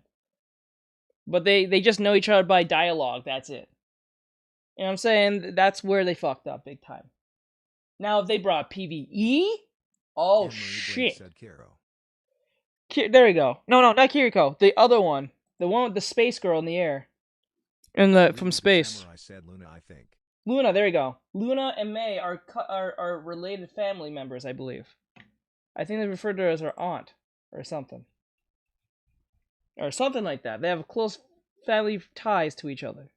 So that right there tells me that they should have had some type of Luna. Like if you had Luna and May and they both use their ultimate, maybe the blast from the sky turns frozen or something, or gives like ice or something, like ice shields. You know what I'm saying? It's like it heals them and gives ice shields at the same time. Just like how she puts on the shield and heals. Something like that. I'm just saying, I know that sounds stupid, but just make it make sense. Or like Doomfist and Doomfist is now a tank, but like Doomfist is and what do you call it? Ramatra. I don't know. So every time Doomfist is on stage with Doomfist and Ramatra's on stage, Ramatra has like what? 45% more 5% more shields on than normal. You know what I'm saying? Like it doesn't have to be like even a team up thing. It's just like just cuz you are here, I get more passive buffs. You know what I'm saying? That's something that's cool. They do that with Moon Knight and Cloak and Dagger. because the cloak and dagger exists in the game within the time you're playing, it gives Moon Knight more invisibility or some shit. Just passively. You know what I'm saying? Out of your ass because you're talking Anne-Marie shit. Blake said, what about Zenyatta and Ramatra? If Sumatra and Zenyatta's on the same team, I mentioned this should be a thing, but like for Zen, because Zen is the most shittiest, well, not shittiest healer. It depends on who you're asking, because if you're talking about ranked, like high ranked level Zen, then this might be outside the realms of what I'm talking about. But if we're talking about the typical casual low diamond player, or probably diamond player or low type I'm talking about, Zen is the most worst character to have in healing situations, because he's either getting bodied by some tracer, some tank, or something to that factor, or a Doomfist. Oh fuck. What they should do is you have Ramatra and Zen. Zen can give extra more healing to everyone else. So like, you know how you give an orb, and I said this should have been more of a thing than it being a passive. This should have been a thing amongst Zen. So he would be more of a AoE type healer, like kind of like what you do with Luna Star and Marvel Rivals, where you can do that thing with the little snowflake, and it's healing one person as you can heal another person, or it's healing the person, and if you're healing another person, they get the heals too. So it's healing two people at once from a distance, not the stupid orb of one person per person. That's fucking annoying.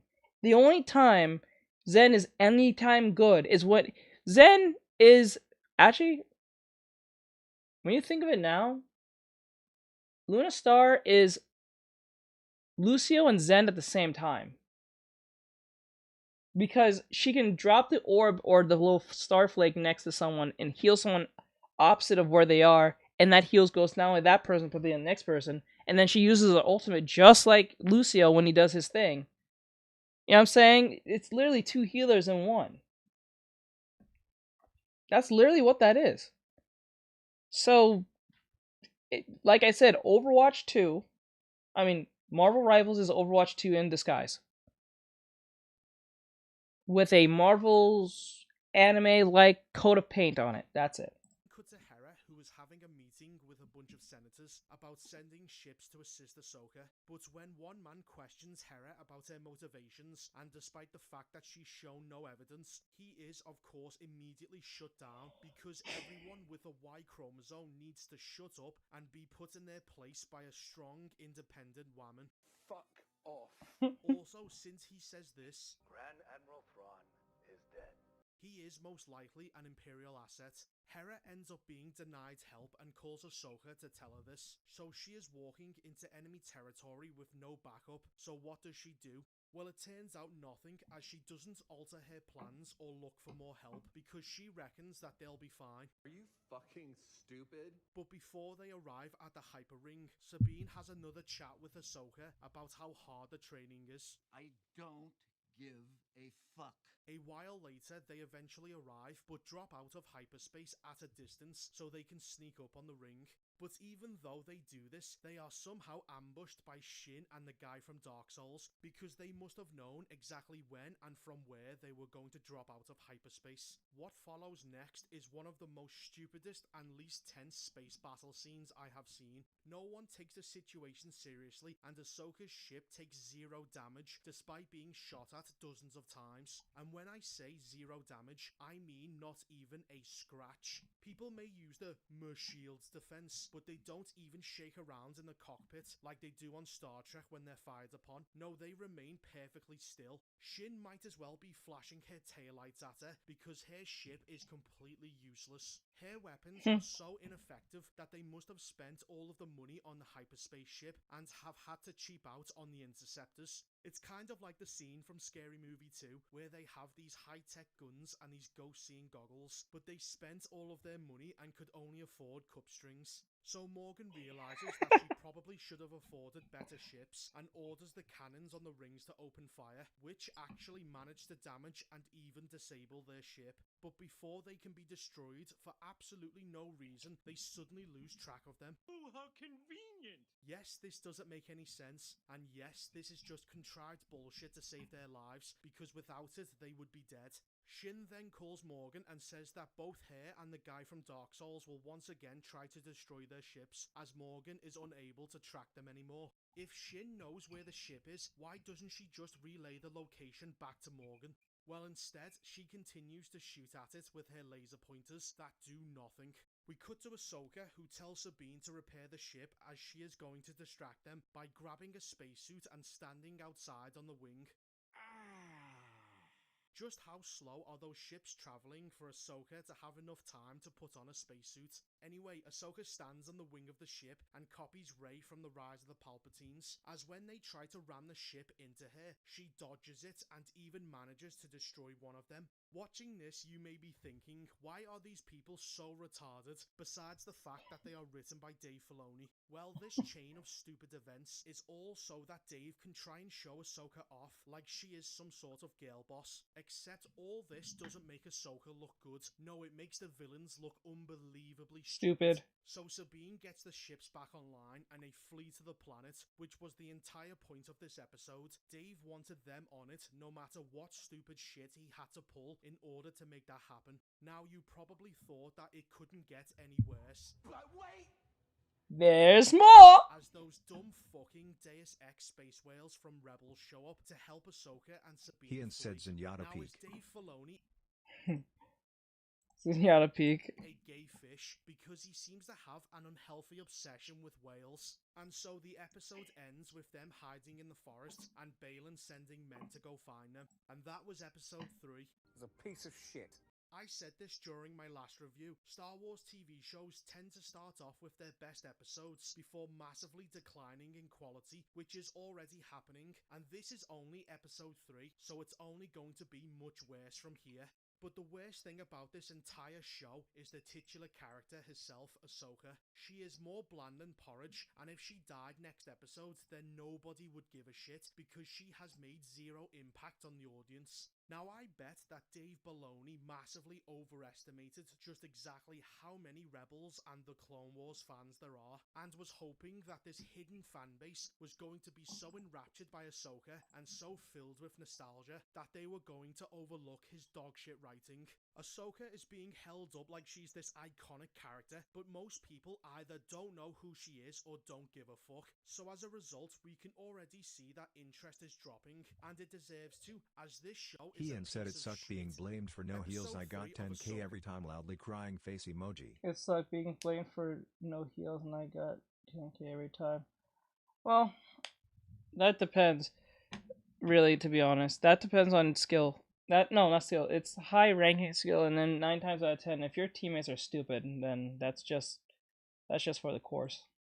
So, I used to play Zen all the time in the early beginnings of Overwatch back in the day. Has come out, and just like the last 2, it's complete trash. Nothing is to be gained by watching it other than a massive headache, because the show is both incredibly boring and also incredibly stupid.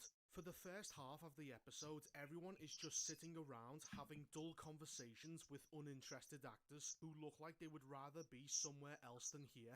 And the last half is an unbelievably stupid action set piece that was supposed to make Ahsoka look amazing, but instead it makes everyone else look like complete fucking retards. The acting has also not improved as well, as Rosario Dawson continues to be about as expressive as a plank of wood, even during the action scenes when people are He trying and said to I would kill get her, blamed. she It was the barely Moira who had 0 heals.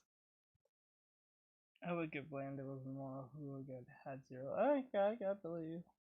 Just go on Marvel Rivals. reacts to being attacked, showing no emotions at all. What's strange about this is I that gave up on Rosario Overwatch Dawson is a ever capable since Marvel actress, Rivals. and yet I have seen people in brain-dead comas show more life than she does, which can only mean that she was told to act this way. Now, I believe the reason why she was written like this is because Dave Filoni was trying and failing to portray her as some sort of stoic teacher who is completely in control of her emotions. The problem, though, is that she is not just stoic, she is completely emotionless. She looks completely uninterested in everything she does, and as a result has become a massive He and black said this hole is of why I play personality, Marvel Rivals and and do exclusively DPS.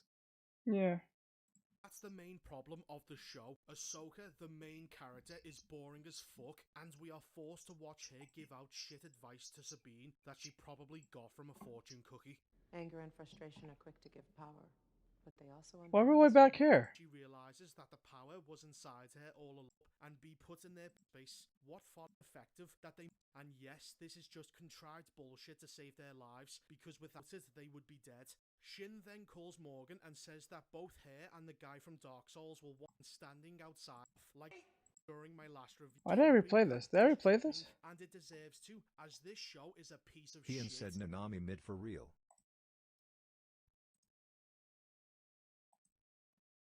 For real?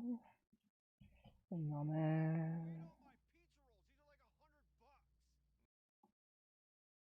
The fuck? What? What? Okay.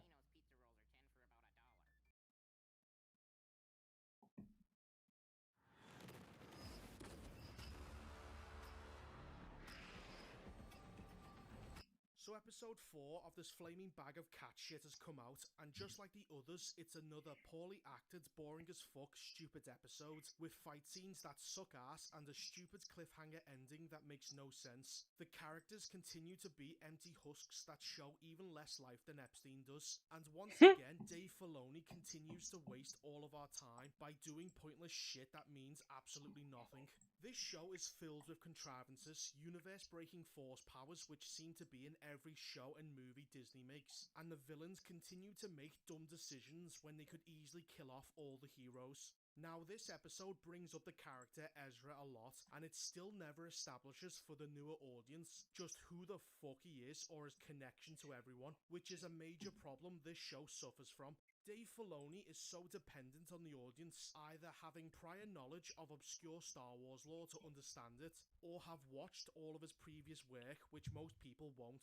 And that is why the ratings are in the shitter, because most new people are going to be wondering just what the fuck is going on, and they are not going to get an answer. Not just about Ezra, as we still know next to nothing about him, but also about what these characters want or who they are. Ahsoka continues to be one of the most boring and dull characters ever to exist. Even when she meets a very special person who means a lot to her, she shows next to no emotion. It's like she's a robot at this point, and every scene of her tries to act like she is saying something so profound when it's generic as fuck. First off, she does a very slow turnaround before crossing her arms and says fuck all. Every scene involving dialogue she does this in. This episode is nothing more than a bunch of fight scenes before a really stupid cliffhanger ending. That's it, so let's not waste any more time on this shit and run through the plot. The episode begins with them on the planet and they're by, which is convenient that on the entire planet they happen to land within walking distance of where they need to go. Sabine and Ahsoka have a conversation about how they might need to destroy the hyperring to prevent Thrawn's return, but Sabine doesn't want to do this. Ahsoka also makes this comment. Better that than allowing Thrawn's return as heir to the Empire. He said it! He said it! And that is all Star Wars does now, is reference better Star Wars material, because what we have is dog shit. So because they are women, they take 2 hours to get ready to go, and they end up being located by the Sith. So what do the Sith do? Well, instead of everyone coming at them with overwhelming force, or using the hyperring and air support to fire down on them, Baylan decides to send the useless guards after them, before being corrected by Morgan, who tells him to send the 2 other Inquisitors as well, because we've all got to be reminded who exactly is in charge. We cut back to Ahsoka and Sabine, who are still in the ship talking about their feelings. I mean, it's not like we have the hyperring, which is going to jump very soon. So as the girls take 2 hours to get ready, Huyan is outside of the ship making repairs. So just like with Ahsoka, once again a droid comes out of nowhere and starts punching Huyan. Why is it that these droids seem to have an unhealthy obsession with fist fighting, and why do they refuse to use guns? Don't know. Huyan is loudly getting slammed against the ship and calling for help, and somehow none of them are able to hear it, even when the door to the ship is fully open. Finally, he cuts the power, and that makes them come outside and start fighting. Sabine walks halfway down the stairs before doing a very small and overly dramatic jump and roll before shooting the droid. Now, if this droid had simply self-destructed like the other ones did, then all of our heroes would be dead. Job done. But no, just like with Ahsoka, it seems to have forgotten it could do that. So after that, we have a very choppy fight scene where Sabine is saved by that bullshit Beskar plot armor she wears. Now, these people came here to destroy the ship, so why did none of them bring any sort of heavy weaponry? Does anyone remember when Star Wars had more than useless blaster fire that does fuck all? After that terrible ambush, they head off to find a beacon, and we cut to General Syndulla, who is leaving to go after her friends, until some rando comes up and says that she cannot leave without authorization. What the fuck are you talking about, huh?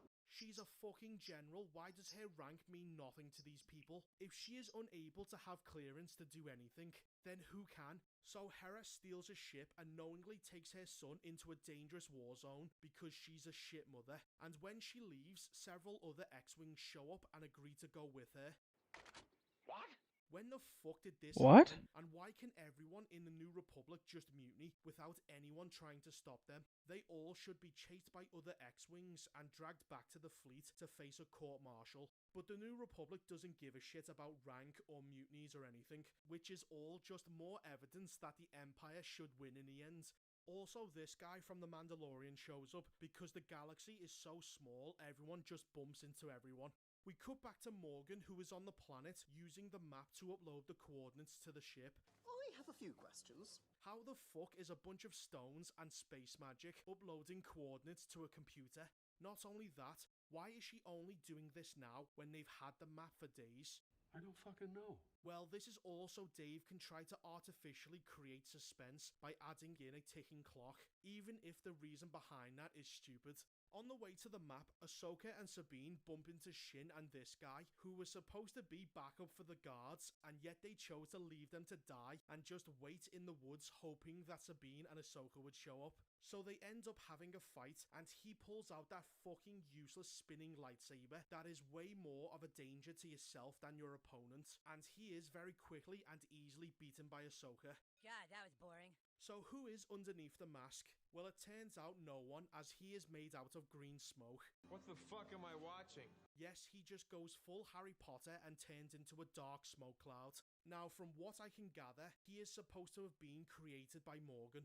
So this bitch has such bullshit powers that she is able to create life that can manipulate the Force. Sure, why not? Who gives a fuck about the Force anymore? It can literally do anything the writers need it to do.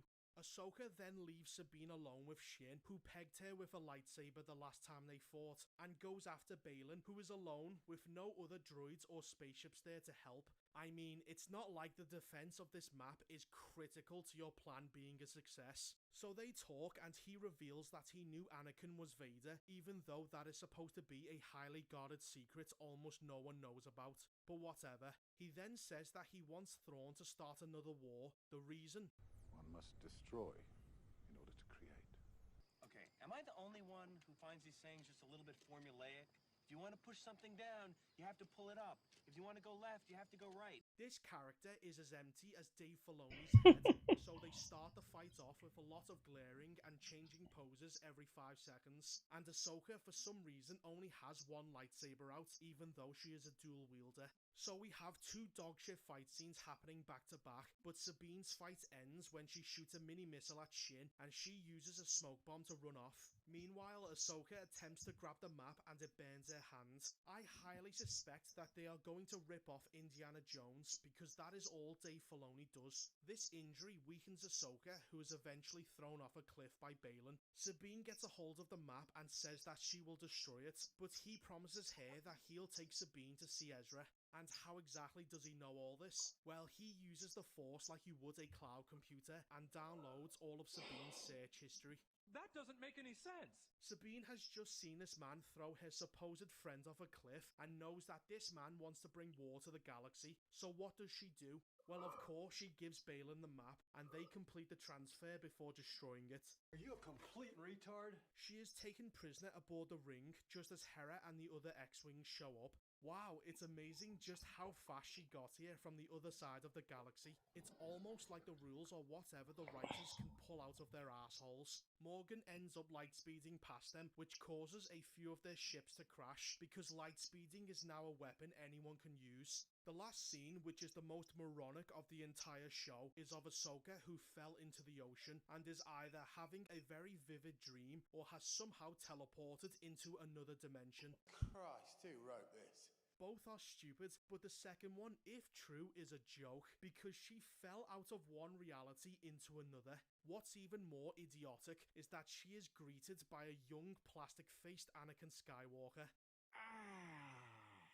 His face looks so fake, I initially thought that it was Michael Jackson for a moment. Now, is this actually Anakin Skywalker from the past, a vision or a Force ghost? He's not blue and the Vader theme plays at the end, so what is he? You know what? Why even bother asking questions? Because the writers are clearly making this shit up as they go. Now I know that in the next few episodes, Ahsoka will use the world between worlds to teleport, time travel, or do something equally stupid in order to travel to the other galaxy. Because why not include more Force powers that break the universe? It's not like we don't have dozens of them. And with that terribly written, key-jangling, contrived bullshit ending, the episode is over. That was awful. We are halfway through the season and we still know next to nothing about these characters, other than this dude was a cloud of smoke. Sabine is willing to doom the galaxy in order to see Ezra. Fuck me, Ezra must be hung like a racehorse for her to be this desperate. Hera is a terrible mother willing to needlessly put her son in harm's way, and Ahsoka can teleport or time travel to different dimensions. So that was Ahsoka episode 4. It's a piece of shit. What's wrong with these burger buns? They taste perfectly delicious, but due to a production mishap, their bottoms are slightly curved. Oh my god. You must be so... Ryuga Samurai said Lamau. You must be hung like a racehorse. You must be hung like a racehorse. Episode 5 of Ahsoka is like a turd that just won't flush as it continues to circle the toilet but never submerges. Now I've said this before but it bears repeating. Any normal person watching this must be at a complete loss as to what is happening. What the fuck are these magic whales? What is the world between worlds? Who exactly is Thrawn and Ezra? And why should anybody give a shit?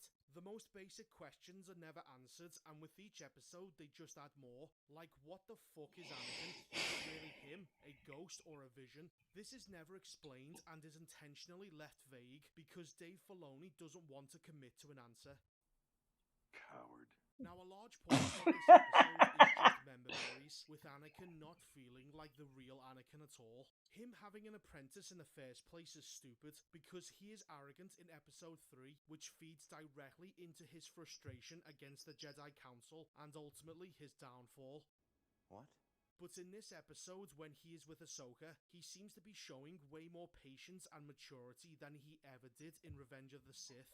That doesn't make any sense. The whole World Between Worlds segment is supposed to be about Ahsoka learning a lesson, but just like the motivations of the villains, it's vague and nebulous, because what she really learnt was fuck all. Yes, they do fight, but since it has no stakes whatsoever, the fighting is completely meaningless, and that is the perfect way to describe this show. It's full of empty, shallow fights with boring characters, and in between those fight scenes is a convoluted and idiotic story. But what else can you expect from Disney, the company that made Luke Skywalker drink titty milk before killing himself? Anyway, let's not waste any more time on this shit than we have to, so let's break down the plot. It begins with Hera landing at the location where Ahsoka fell off the cliff, and her son asks if he can leave the ship. The obvious answer would be no, because she hasn't secured the area, and there could still be enemies around. But once again, not giving a flying fuck about her own son's safety, she says yes. Somebody needs to call protective services because she is going to get Jason killed. We then cut to Ahsoka, who is in another dimension called the World Between Worlds. What exactly is this place? Well, it's never explained, and the first thing she does before talking to Anakin is fold her... It just sounds like a space way of saying the spirit world, but whatever, like how we have Dragon Ball, we have Otherworld. And then when, like, fuck, I guess in Bleach is like I guess no, I'll say Soul Society, but I think that's literally just a place, not really the whole universe of that situation. For the millionth time. Now Ahsoka has been teleported somewhere else and is talking to a man who she presumes is her long dead master, and still she shows almost no emotion or even asks basic questions like, where the fuck am I? Who are you? Or even, is any of this real? No, she just goes along with the whole situation, because if she did ask questions, then Dave Filoni would have to answer them, and he has no interest in explaining all of this to the audience. So Anakin wants to finish Ahsoka's training and they fight. Now the lesson he is trying to impart in Ahsoka is live or die. What does he mean by that? Turns out fuck all. So she is not learning anything at all, and that is a major problem with Ahsoka as a character. She is a complete blank slate, so she doesn't have any flaws, shortcomings, or regrets to overcome, and this lesson won't make her change, learn, or grow as a character. Anakin then knocks her off the beam, and she lands in the Clone Wars as a teenage girl. So after a few conversations, she says to Anakin that she wonders if her legacy will be one of war and death. When did this show ever establish that Ahsoka thought of herself as nothing but a soldier? Oh right, it never did. This is just thrown in here to try and give her an arc when she doesn't have one. The only thing close to a regret she has, when she was a child, Ahsoka felt guilt because her orders got people killed, and that's not really her fault, because why the fuck did the military put a child in charge of soldiers? That's a good fucking question. No, but she never mentioned this once to Sabine or Huyang or Hera, so she must have gotten over it. Anyway, we cut back to Hera and the bald Asian man who says that Senator Leia Organa is covering for them and they need to head back. What the fuck are you talking about? When the fuck did this happen? Again, why do all of these important scenes keep happening off screen? We Yeah. Here any longer without reporting in, people are gonna start asking questions.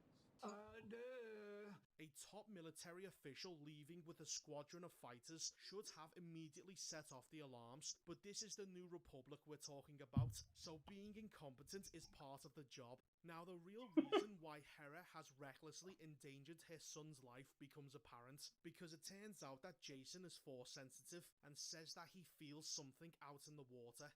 Fuck me, is this show contrived. This is why Hera made that stupid decision to bring him here, because the plot needed to have Jason on the planet so that he could sense Ahsoka fighting Anakin in another dimension. Christ, who wrote this? This is the problem with the Force, it's become a crutch for lazy writing. So Hera takes Huyang and the ship and goes looking for Ahsoka, but leaves Jason behind for no reason. Wow. Why would you do this? At this rate, he is going to end up on the side of a milk carton. Why the fuck would you leave him by himself? He's a child. That's Hera's plan, as she is showing a clear pattern of behavior, constantly trying to put Jason in harm's way. She took him to an active war zone, told him to come out of the ship when the area wasn't secure, and now leaves him behind for almost an entire day. She left in the evening, stayed out all night, and has only come back at dawn. Jason has been sitting there for almost 12 hours. This is not just negligence anymore. She clearly shows malice to this boy. Her plan is definitely for him to die tragically, then she will start a GoFundMe and make lots of money out of his death. That's my theory anyway. We cut back to Ahsoka fighting Anakin and she wins, because of course she does what other The pattern recognition is off top. was there. She says that she chooses to live, whatever that means, and then he disappears. Was he real, a force ghost, or an illusion? That's never explained, and she sinks underwater and ends up back in the real world. Dave Filoni doesn't give us any actual answers because there aren't any. He's making shit up as he goes, which is why Anakin is here. This entire segment was just an excuse to have Hayden Christensen return to the role as Anakin Skywalker, glorified cameo, and to trend on Twitter, nothing else. Now, after learning nothing from Anakin, this is somehow a catalyst for her character's growth as she turns into Ahsoka the White. Fuck off. You can tell Dave's original idea was to have Ahsoka use the world between worlds to teleport to Thrawn, but since he is such a coward, he shit out on that idea and decided not to commit to it, just like he never committed with the helicopter lightsabers. So he instead has Ahsoka try to find another means of traveling to another galaxy, which has ended up being just as stupid as teleporting. Ahsoka wakes up after being rescued by Hera, and when she holds the broken map in one hand, she says that Sabine has imprinted it with the Force, which she can use to read the past. What? This is called psychometry and is supposed to be an extremely rare Force ability that you can't learn. You have to be born with it. So of course, Ahsoka has that ability too. She has to have every power in Star Wars because she is just that amazing. We then get another fuck Jason scene when he tries to ask Huyang to train him and he says no. Why? You train Sabine, who has no Force abilities, why not Jason? Did Hera tell him not to do it in case he learned to defend himself? Or is he not allowed because the Jedi have included new DEI requirements and he is a white male so he doesn't qualify? Damn! Jason is getting fucked over in Bro, what did I say? M. Young said draw Firepaw getting played by a long tail like Jacques did to Nemo. Bro, that doesn't make any sense, dude. Like, Jesus Christ. Show the most. Makes no sense. Fleet then arrives to arrest Hera, and Mon Mothma asks her this. Do you have evidence of Imperial remnant activity or of Grand Admiral Thrawn's return? No. Yes, you do. Huyang scanned the entire hyperring completely, and Ahsoka Tano is a witness to corroborate the story. So I guess evidence is useless in the New Republic, and they want to submit Hera to a trial. I don't give a fuck. As this is happening, Ahsoka suddenly gets the bright idea to fly up to the dumb fucking space whales to ask for a ride. Anyway, chubby bald Asian man tries to stall a New Republic fleet by acting retarded, and of course this works. We then see Ahsoka fly up to the space whale, which doesn't just fly right through her ship, and she asks it for a ride to another galaxy. It sure is convenient that these whales have been hanging around this planet the entire time, instead of, I don't know, fucking off to another galaxy. And so Aaron, the you whale said hi, opens Teach. its mouth and lets them Hey. Hey, Ari, what's going on? come inside as it's about to jump to light speed. Huyang then says this. You're certain they know where Sabine was taken? I have no idea. Are you fucking retarded? If she is joking around with Huyang, then how could these whales possibly know which galaxy to go to? And if she is being serious, then Ahsoka may just be on the Aaron, you spectrum, said not much. I'm just amazed we're back already. Exploding head emoji, exploding head emoji, exploding head emoji, exploding head emoji, exploding head emoji, exploding head emoji.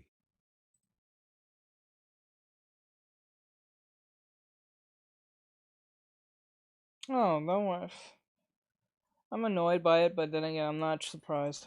Retards. There is no other way to explain it. It's Bot like Rick's an onion, official but said be a each support layer hero is filled today with more by shit using than the commands last. like Ahsoka support. is a moron's idea of what a smart person is. Just think about this scene for 2 seconds. The ship is not attached to the whale, so when the whale accelerates, the ship would go flying right to the back of its mouth and be crushed by the inertia. Or even if that did work, the ship would slowly melt in the whale's stomach because the whales are obviously not designed to carry ships. And is this show trying to tell us that these whales are so intelligent that they somehow know exactly where Sabine has gone despite having zero directions from Ahsoka? That's retarded. Notice how she is wearing all white like she's fucking Gandalf after his transformation. Her IQ is lower than Merry's, let alone Gandalf, and yet Dave is trying to make a comparison. They're not in the same league, they're not even on the same planet. That is how much above Ahsoka Gandalf is. Gandalf ascended into a higher state of being after fighting a Balrog and sacrificing himself to save the Fellowship. What exactly did Ahsoka learn from Anakin? What, she wants to live? So does everyone else. This means absolutely nothing, and her transformation is cosmetic only. And so the episode ends with Ahsoka traveling inside a space whale as it jumps to the exact galaxy she needs to go. What a load of bollocks. What's the point in watching this show? We all know how it's going to end. Thrawn's gonna come back to the galaxy and make a brief cameo before saying, "Let's begin," like he's Daenerys Targaryen, and that's it. This is all a giant waste of time.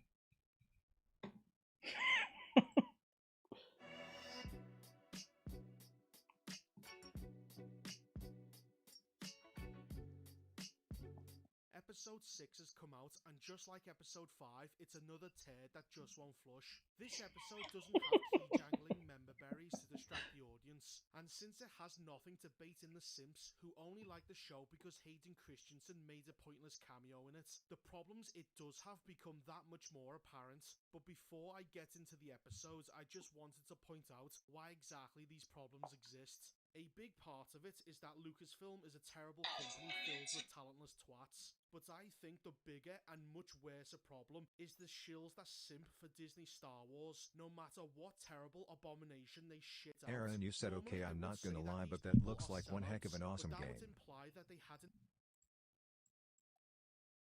I'm not gonna lie, but that looks like one heck of an awesome game. What game? Integrity in the first place for them to throw away for money. It's just you have no integrity.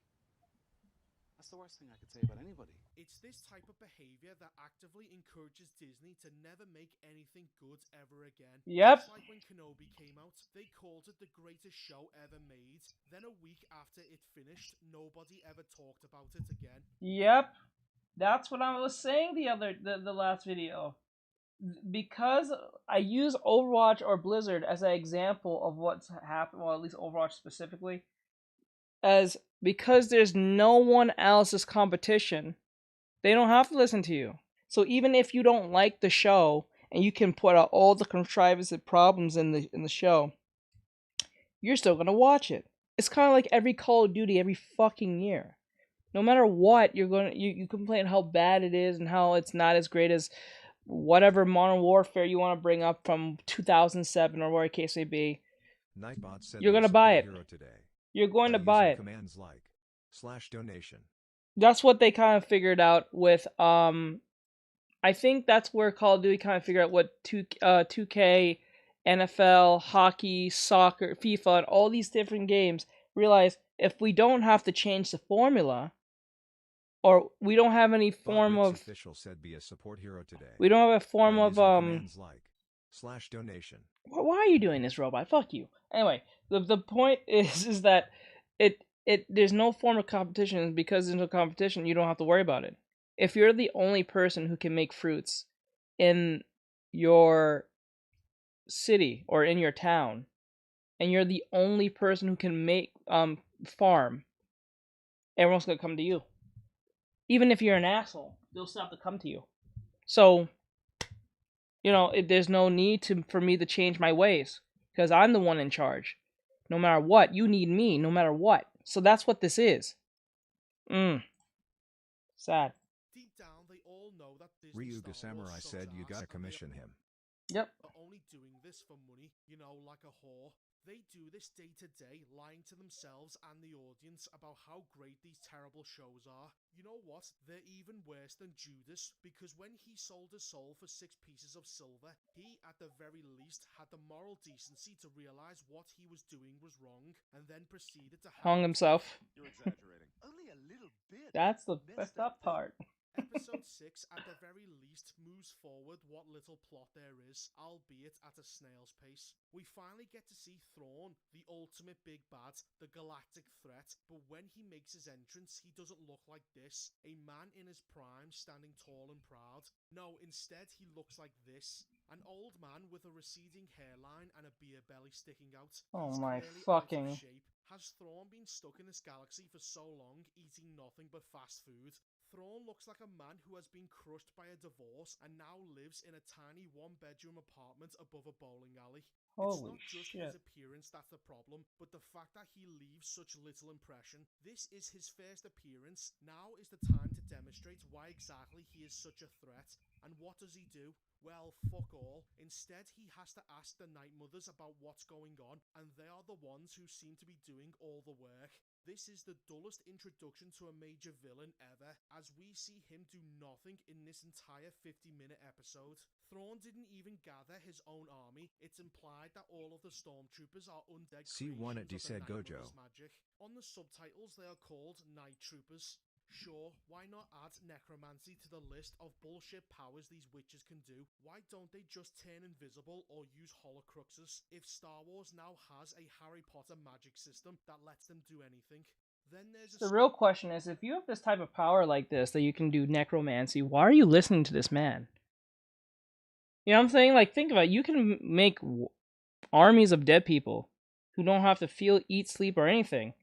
Why the fuck are you listening to this blue Smurf? Ahsoka, who is in this episode for about 3 minutes, and despite transforming into a supposed wise character, Ahsoka is no different to how she was before. Her shallow rebirth means fuck all. She hasn't grown as a character or overcame any flaws that she had. No, all she did was change clothes. That's it.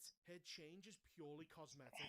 Next up is Sabine, who takes up the lion's share of screen time and continues to be a one-dimensional character with no other motivation than find Ezra. Now, for her to be this obsessed over him, the man must be hung like a tripod because she has betrayed all of her friends and potentially doomed the galaxy.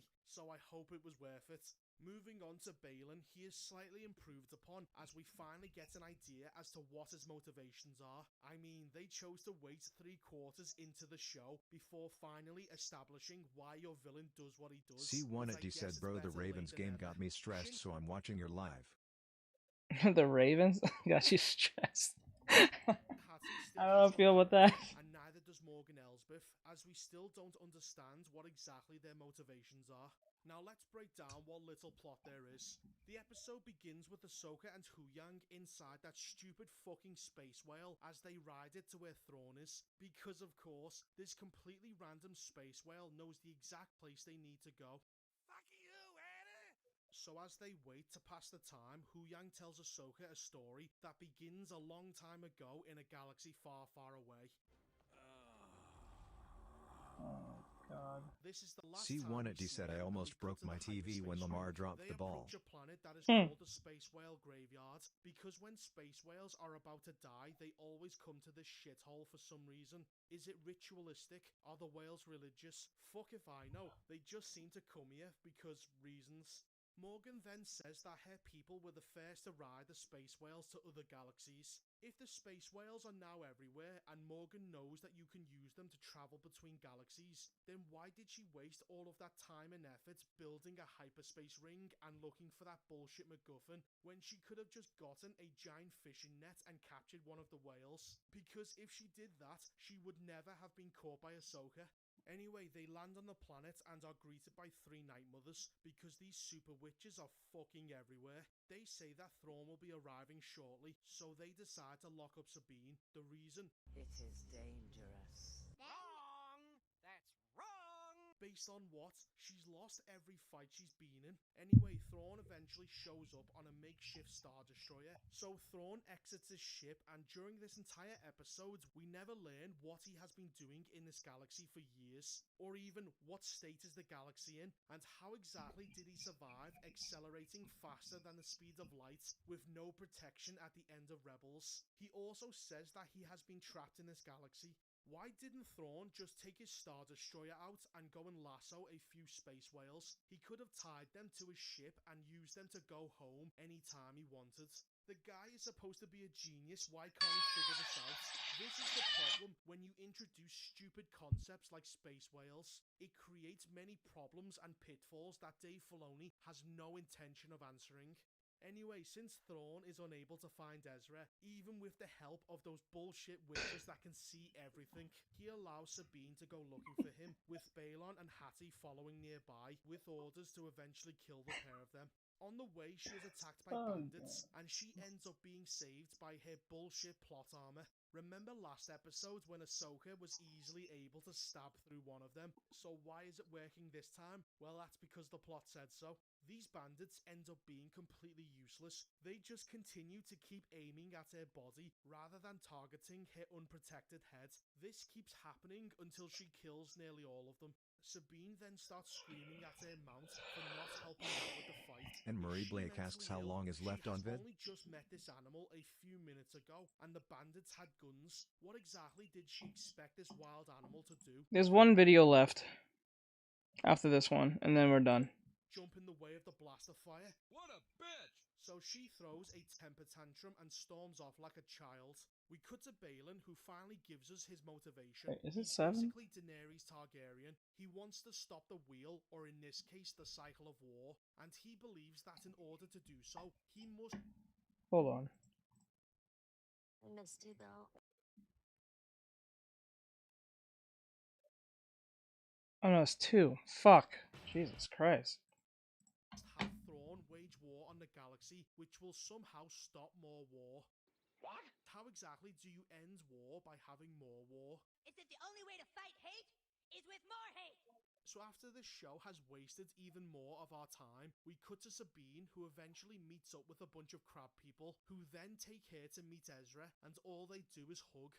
Fuck her right in the pussy! Now Thrawn, the genius, was somehow unable to locate this village, despite having years to do so, a massive Star Destroyer, and the fact that they are sitting out in the open.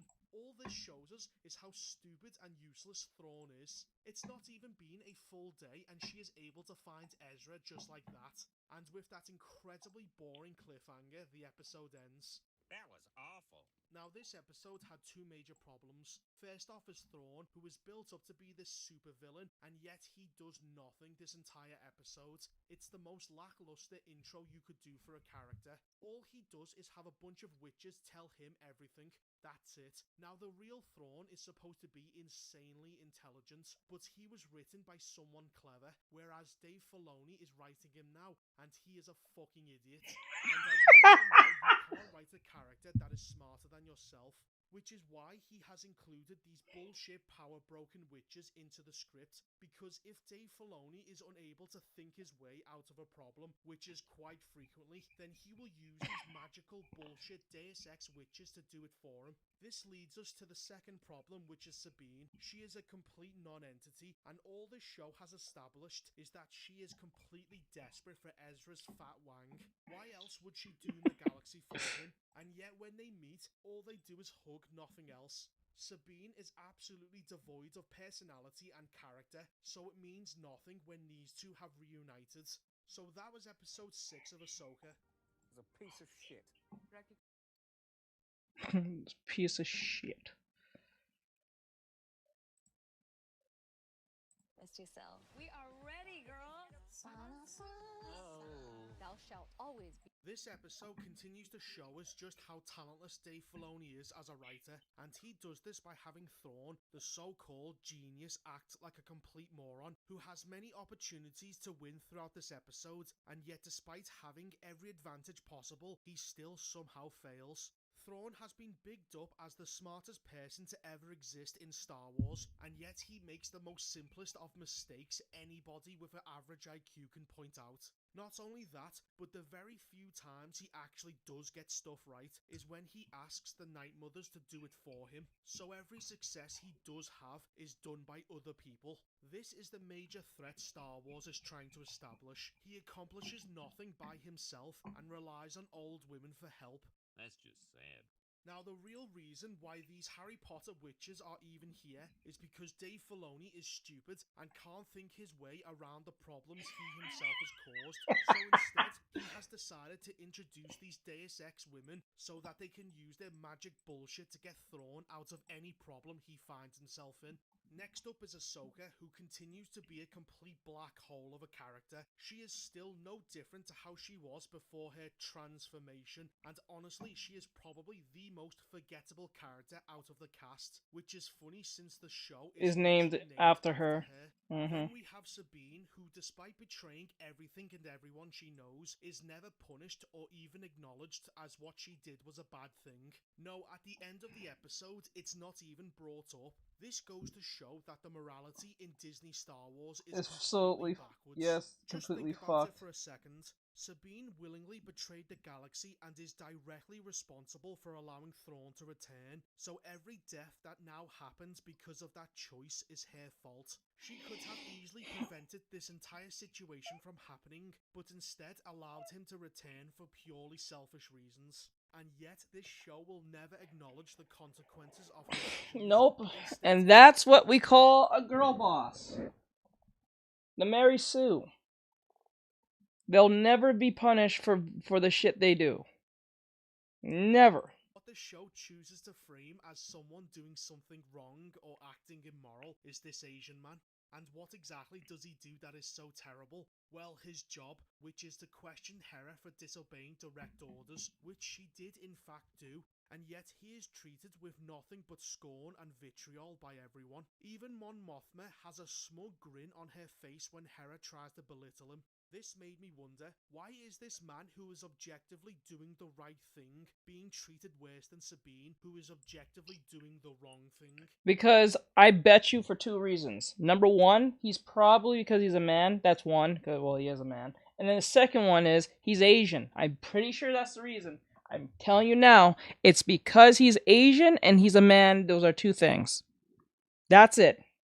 I bet you, because since there's no white people, like no white man on that panel, he's now seen as the white man in the totem pole of race. Do you see how this works? This is why I don't jump on this fuck shit, because it is a totem pole of hell because when you start making fun of white people, the next person is going to be East, and then it's going to be East Asians, and then it's going to be South Asians, and then South Asians, and then anyone so forth under that so-called hierarchy of race successfulness in that sense, depending on what country you live in, but mainly here.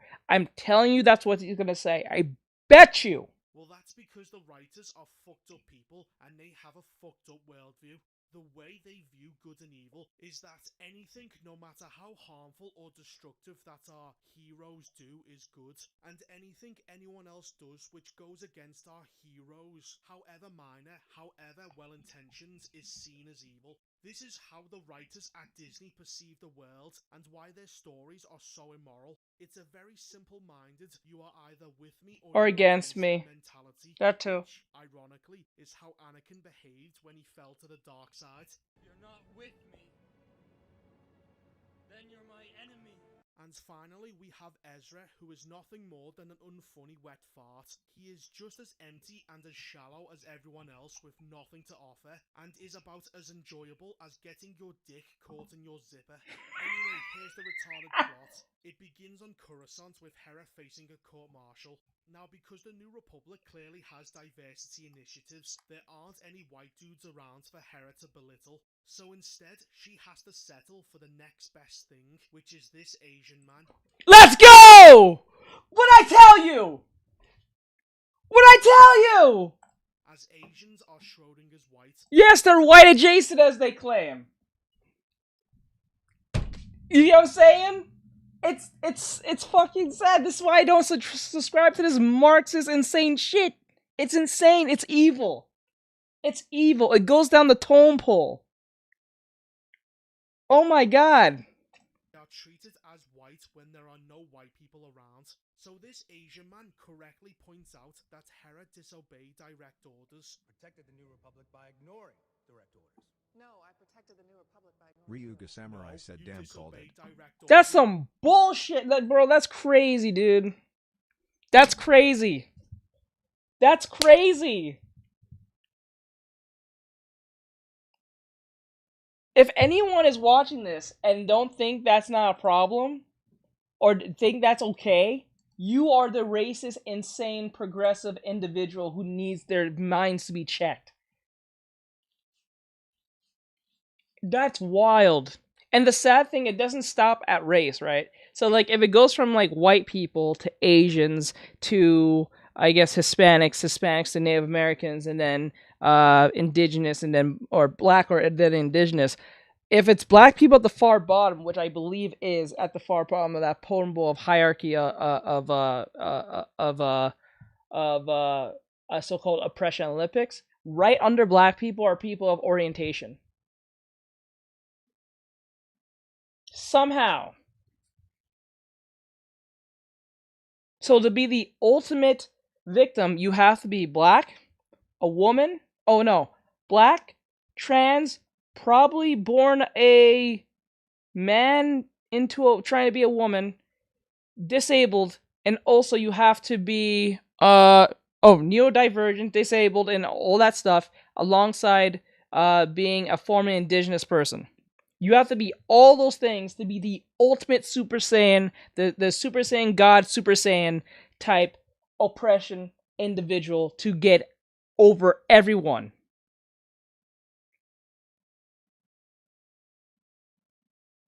That is crazy.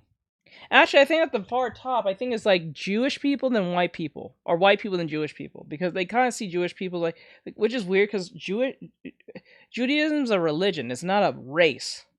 But the way we perceive Jewish people is like their own, like it's like a white race on their own, like a oppressed white race or something like that, depending on what the context is within the conversation. But like, it's weird. It's fucking weird. You moron, it's the same thing. This whole trial is a joke as no one acts like professionals and all they do is just scream at each other like children. So they end up being interrupted by another cameo. Yes, it's C-3PO. Oh, fuck off. Disney is well aware that none of their characters are remotely likable, and so they have to continuously bait and switch people with the OG characters, which just goes to show that they are fully well aware of what the audience wants and are deliberately refusing to give it to them. C-3PO comes in and says that Leia sanctioned the mission for Hera and wasn't aware that the other senators ordered her not to do so. So I'm being generous by assuming what the show is trying to say is that Leia is in charge of the Defense Council and that these people had a vote behind her back. The problem with that is the inclusion of Mon Mothma, as she is the Chancellor of the New Republic and is clearly in charge of this group. So how could these people go around Leia's back when Mon Mothma would have immediately told Leia everything? Not only that, but she is Leia's boss, so how can Leia's orders override her and the entire council? Also, how can Leia just single-handedly sanction a mission without informing the council? That is the exact crime she is accusing the Asian man of committing. That doesn't make any sense. Christ, is the New Republic shit. How terrible are these writers that they have made the Space Nazis a better form of government than the democratic New Republic? Jesus Christ. The fucking stupid space whales, and Ahsoka is demonstrating to everyone just how shit she is with a lightsaber. I mean, look at this. She is supposed to be a seasoned fighter, but she looks like she suffers from some sort of motor neuron disease. And what is this shit about holding your lightsaber backwards? It's not only a terrible fighting technique that doesn't work, but with lightsabers, it's much more dangerous to yourself than the enemy. Oh, and to top it all off, we have another pointless cameo from Anakin. I don't give a fuck. The stupid fucking space whales begin to slow down, and Hu Yang makes a valid point, which is that they are in a new galaxy. Their star charts are useless and they won't be able to track Sabine. Now Ahsoka the White, who is supposed to be intelligent, decides to give us this. She came here with the enemy. We find the enemy, and we find Sabine. What the fuck are you talking about? You don't know where they are either. So how does that useless advice help anyone? Did Ahsoka suffer brain damage from being underwater for too long? Nah, she was this stupid beforehand. Hu Yang also points out that hitching a ride to some random space whales was an unbelievably stupid decision, and that if they didn't have plot armor, they would definitely be dead. I would point out that you are assuming the star whales have brought us to the correct galaxy, let alone the same system or even the same planet. But yet again, this show is just filled with contrivances, so you know what happens next? Why, of course, the space whales just take them to the exact planet they need to go. What's worse is that the writers have pointed out a giant problem with their writing, and all they do is try to play it off as a joke because they are incapable of giving us an answer. Well, you should have said something. I did, but you never... Fuck you. This is a common problem I have noticed in a lot of poorly written shows. The writers think that just because they too have also pointed out the problems in their own story and made a shit joke acknowledging it, that somehow that's enough to annul the problem. No. Excuse the giant plot holes in their script. Shit. Well, it's not. The problems are still there, and pointing it out is just a shit cope. Anyway, when they drop out of hyperspace, the stupid space whales end up flying into an enormous minefield, which Thrawn somehow managed to set up in next to no time. How could he possibly do all of this so quickly, and where the fuck did he get all of these mines from? And so, as quickly as they arrived, the stupid space whales decide to fuck off, leaving Ahsoka behind in the minefield. But that is no problem, as she just very easily gets past all of them, and eventually hides in the protoplanetary disk. We cut to Ezra and Sabine, who are just out in the open riding around in a big convoy. And what's funny about this is that Thrawn still cannot see this convoy from his Star Destroyer. They are just down the road, all he has to do is look out of his window. fucking idiot. Anyway, Ezra and Sabine talk for a bit, and Sabine continues to be a piece of shit by not telling Ezra exactly what happened to Ahsoka, and also her betraying the entire galaxy. You whore. We cut back to Ahsoka, who is trying to contact Sabine through the Force, and of course, despite having next to no Force ability, she is somehow able to pick up on it. This is obviously trying to mirror the Luke and Leia scene from Empire Strikes Back, but the key difference, however, is that Luke and Leia were actual friends with strong bonds, but Ahsoka and Sabine do not come across as friends at all. They have no chemistry, and Sabine even betrayed Ahsoka, so this entire relationship they have is a load of bollocks. So Thrawn ends up doing what he always does, and that is asking the Night Mothers to do everything for him because he is useless. And so they very quickly pick up on the Force ping Ahsoka is doing and fire at her location, but Thrawn then lets her go again because he knows that she will be heading for Sabine. Well, I guess Thrawn's decision to send Sabine away was a terrible idea because he could have easily used her as a hostage. Tana will pursue Sabine Wren, whom we have wisely sent far from here. You're gonna have to repeat that. Tana will pursue Sabine Wren, whom we have wisely sent far from here.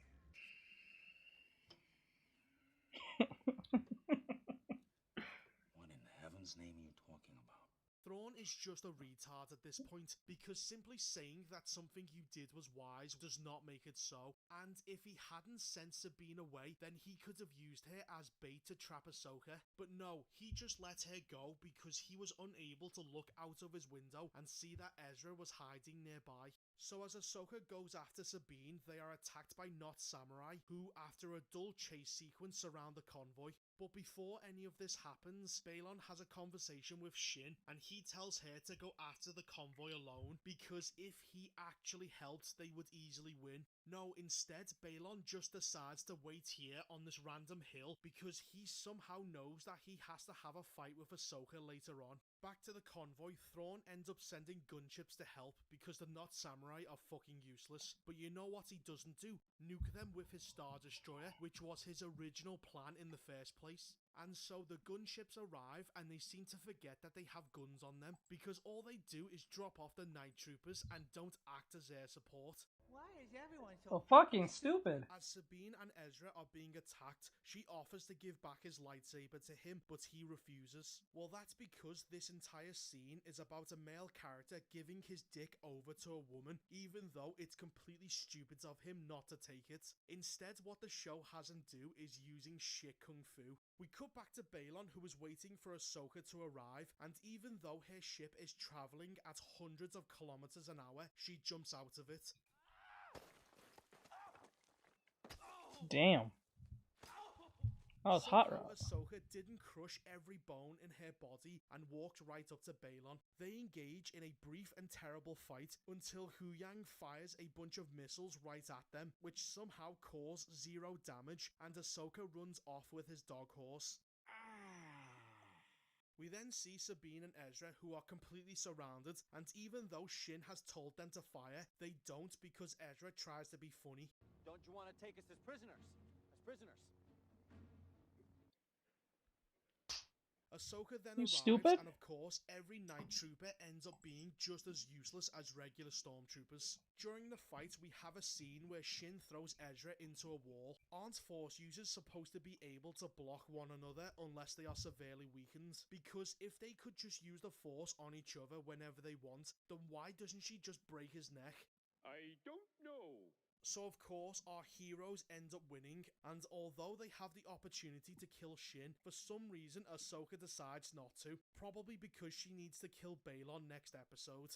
We then cut to Morgan, who this entire time has continuously pointed out just how stupid Thrawn is, because all the men in this show have to constantly be put down by women. She tells Thrawn that Balon has fucked off for some reason, and now he is acting all shocked. Nothing Thrawn does makes any sense. Why is he now acting like Balon was the linchpin to his plan? Last episode, he was planning on killing him when he found Sabine and Ezra, but now all of his plans have failed because Balon has suddenly left. You know what you could do, Thrawn? You could just fly your giant Star Destroyer over and blow it up. You know, the original plan. Nah, that would be too easy. So instead, despite having every advantage anyone could possibly wish for, he orders a complete retreat. What's even funnier is that he starts to display some serious cope as he pretends like he won because they managed to get the cargo on board, whatever the fuck that is.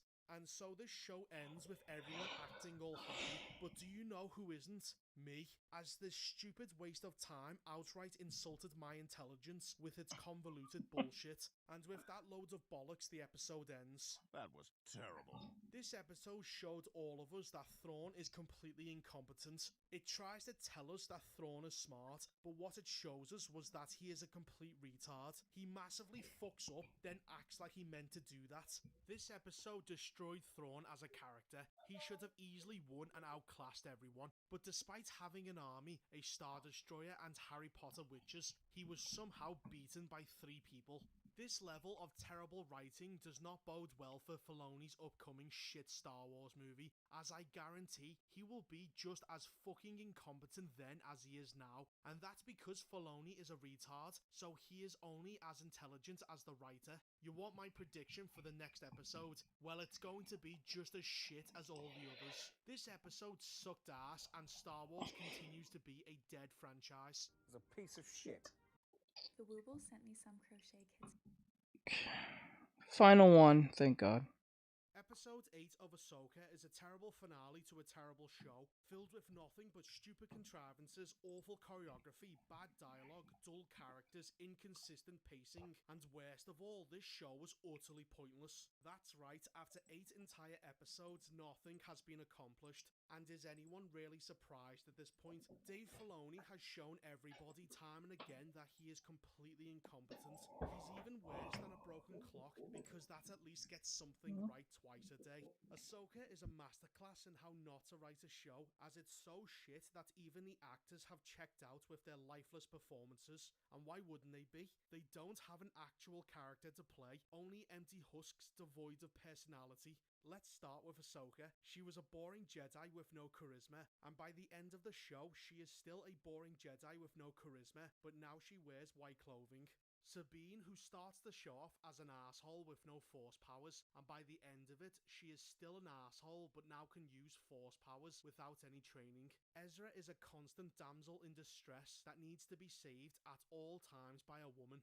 Hera is a smug asshole general who believes that the rules just don't apply to her, and she's right, as she faces 0 consequences for disobeying direct orders and getting 2 pilots killed, and nobody even mentions this. Huyang is just there. Thrawn is a complete retard and all his plans fail. The only time he gets any results is when he has to ask the Harry Potter witches for help because the writers love emasculating their male characters. They simply do not care that this undermines Thrawn as a villain.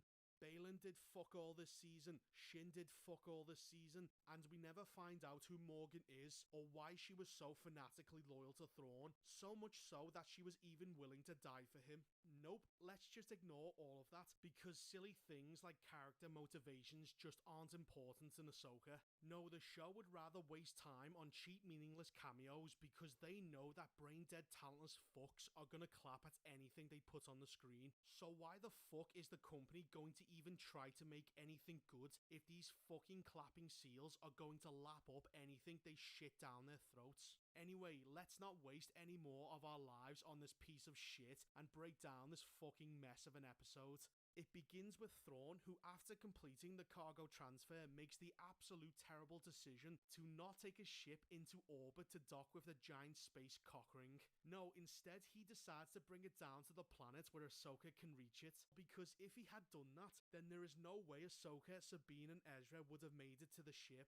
So in order for the episode to work, they had to make such an obviously stupid decision for the plot to move forward. So what does he do next? Well, he only sends 2 TIE fighters to deal with them, despite having a fuck ton more. You would think that after failing your last attempt, you wouldn't take any more chances and would respond with overwhelming force. But no, Thrawn doesn't ever learn from his mistakes and believes that 2 is enough. Why? So the witches decide to have Morgan join Gryffindor, and her welcome present is getting inked and 2 black eyes. They also manifest green flames and conjure a magical sword out of thin fucking air. Seriously, is there anything these witches cannot do? Why don't they just open a portal like Doctor Strange does? Or is that the one power they don't have? So we cut back to the main trio, and despite the fact that Thrawn is about to escape, they don't seem to be in any sort of hurry to stop him. In fact, they are just waiting for Ezra to build his lightsaber, because despite saying that he only needed the Force, well, it turns out that he was full of shit and now needs a lightsaber. So as he builds his fucking ugly lightsaber, Huyang says that Sabine's family was killed and Ahsoka didn't want to teach her because she was so full of anger which she has never displayed, and a dead family she has never mentioned. My question is, why are we only learning about this very important piece of information now in the finale when there is no time to address it? This feels like it was just added in at the last minute because the writers forgot that they set this up in episode 1 before dropping it to waste time on the gay as fuck space whales. So as Ahsoka begins to have a conversation with Sabine, she reveals that she knows what Sabine did, and Sabine is shocked by this because she never had any intention of telling the group that she betrayed them or the galaxy. This bitch was just hoping that nobody would find out what she did because she's a horrible cunt. But despite causing this entire situation, just like Hera, she is immediately forgiven because, of course, why should there be any consequences for the women making selfish choices at the expense of others? I mean, they're only supposed to be the heroes of the show, so they end up getting attacked by the 2 TIE fighters, and in only a few shots they do more damage to Ahsoka's ship than every other time she has been attacked. Why is that now the case? Well, that's because the plot said so. The ship is also hovering above the useless crab convoy that keeps following them around for no reason. Ever since they met Sabine and Ahsoka, they have been attacked by bandits, stormtroopers, and now TIE fighters. Why the fuck are they still here? Well, it's to give Ahsoka and Ezra a job of holding up the ship as Sabine goes full Imperial Japan and kamikazes into the 2 TIE fighters. This should not have happened as the TIE fighters are small, agile, and more importantly, the pilot can very easily see Sabine coming right at them very slowly. It looks like they just let themselves be taken out, probably because they no longer want to exist in the Star Wars universe, and I don't blame them. This goes on to cause Sabine to crash the ship, but she just walks away from it completely unharmed, like she does everything else. So after almost being killed, only now do these dumb fucks realise that they should probably hurry up and actually try to stop Thrawn. So they take their wargs, and of course, Ezra is riding bitch behind Sabine. Why exactly is it that the people at Lucasfilm never seem to get tired of constantly emasculating their male characters in every single show they make? We cut to Thrawn and he assumes that the party are travelling on foot. Now the smart thing to do would be to send more TIE fighters to go and finish them off, as they have demonstrated clearly that they are effective. But this is Thrawn we are talking about. The man just simply refuses to win no matter how many opportunities he is presented. What he ends up doing instead is sending troopers to wait at the bottom of the spire. You're absolutely fucking useless.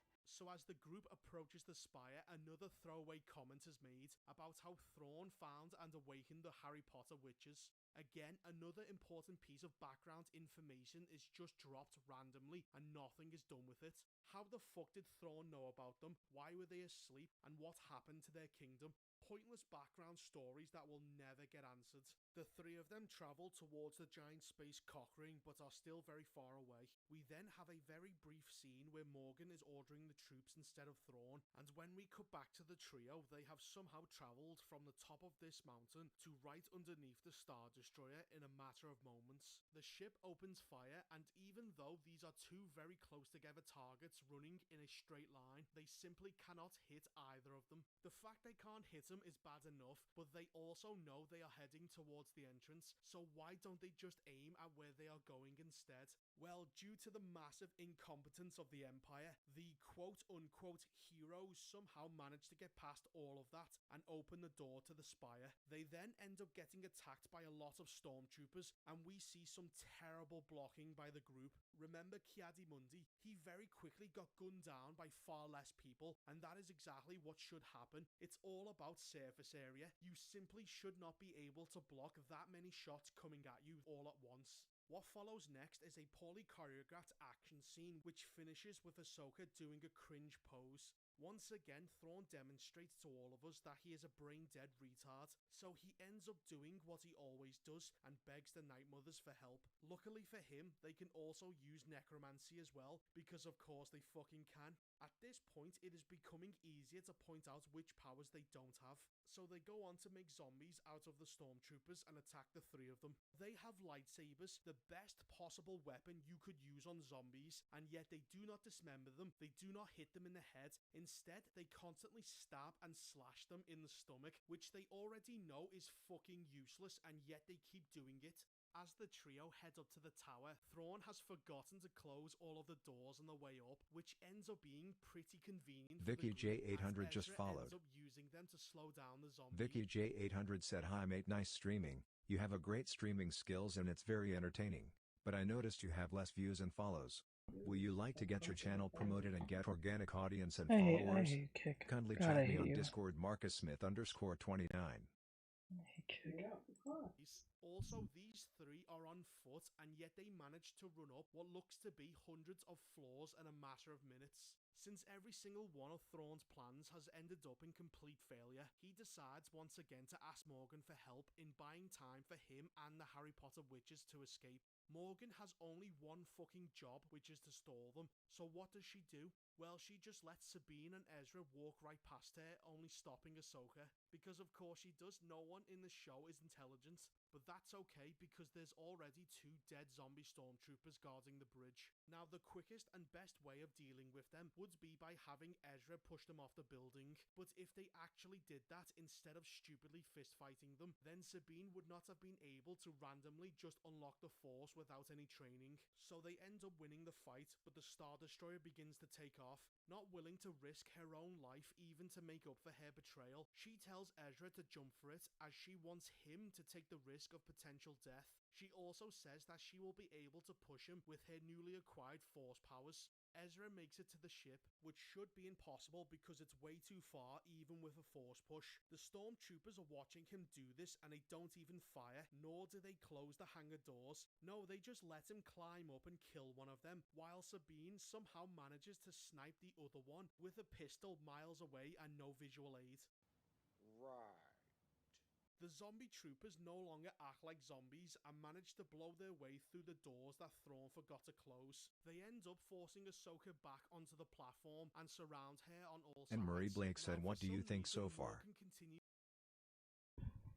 Well, given that it's written by Disney, this show, I'm sorry, it's the writing from Disney. See, listen, the characters are not the problem. It's the writing that is the problem. That's it. That's what this all boils down to be honest. And we're at the far end. We got like 4 minutes left. We're at the far end. So like, sadly, Star Wars is under like a literal guillotine at this point. Same thing as Marvel. What's going on with Star Wars is not any more different what's going on with Marvel. Fight with her when all she has to do to win is disengage and allow the stormtroopers to open fire. But of course she doesn't, because everybody in the show is a complete fucking moron. So And Marie Blake said, "Hopefully they won't drop the ball in Avatar." Ooh, let's hope not. It's just how terrible she is at the fight choreography. Now, despite having dozens of people shoot at her, they can only seem to land hits on Sabine's plot armor, even with her head fully exposed. Ahsoka then goes on to kill Morgan, and Thrawn now decides to target the base of the spire. Hu Yang shows up with the shuttle to rescue the pair of them, and despite the fact that Thrawn can easily see him doing this, he doesn't change targets, he just continues firing at the base of the spire. What an idiot! So they end up going into orbit with Ahsoka giving chase, and for some reason all of the mines that were surrounding the planet are no longer there. Anyway, Thrawn then ends up jumping back to the original galaxy, trapping Sabine and Ahsoka in this one. Now Ezra is trapped on the Star Destroyer filled with stormtroopers and Harry Potter witches that can find him whenever they want. So how exactly does he get off the ship? Well, the show just cuts away and he is already on a shuttle heading towards the New Republic fleet. There are so many problems with this. How was Ezra able to steal a ship without anyone noticing? Why didn't Thrawn destroy the ship when it left the hangar? How did Ezra know where to find a New Republic fleet when he has been stuck in another galaxy for 10 years? And why did Ezra choose to leave his ship wearing a full stormtrooper outfit, as he could have very easily been shot? It's a dramatic reveal that is meant purely for the audience, not the characters. And so the episode ends with our characters heading in different directions. Thrawn is heading towards the planet Dathomir because of course we need even more retarded witches. Shin for some reason didn't head back to Thrawn, nor did she go look for her master. No, she decided to join the Not Samurai, who even though she only met them a few hours earlier, have already accepted her into the clan, probably as leader. Balin is standing atop a statue from Lord of the Rings, and the final scene is of Ahsoka and Sabine stuck with the crab people. Sabine points out that Thrawn got away, but Ahsoka says that's fine because so too did Ezra. Are you fucking retarded? Yes, let's just ignore all of the death and suffering that is now going to happen because of Sabine's actions. Because by selfishly choosing to save one life, she has doomed millions, if not billions more. Good job, Sabine, you fucking cunt. And of course, it would not be Disney Star Wars if we didn't finish on a Anne-Marie Blake said interesting facts to Ahsoka's lightsabers are white because she was fighting Inquisitor took their kyber crystal and then she purified it after it was bled with the dark side. Ahsoka. Why does Anakin simply refuse to visit either of his children? Is he simply afraid that he will have to pay 30 years of child support? Or does he simply not give a shit? At the very least, he should tell Luke all about Palpatine and Exegol. If not for him, then for the sole reason of preventing his sacrifice at the end of Return of the Jedi from becoming completely meaningless. Anyway, after all that fucking nonsense, Ahsoka comes to an end. What a fucking waste of time. Each episode was just as shit as the last, and yet somehow felt worse. Dave Filoni didn't even try to explain this to a new audience. No, it's simply your fault for not having watched 10 seasons of Clone Wars and Rebels in order to understand just exactly who the fuck these people are. Ahsoka is about as fun as scraping your ballsack across sandpaper. Star Wars is never going to be fixed, because after Ahsoka we have the Acolyte, which is somehow going to be even more feminist than this show. So that was the season finale of Ahsoka. It's a piece of shit. I'm not gonna lie to you.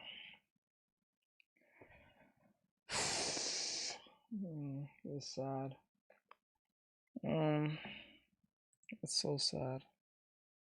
I want to end it here, but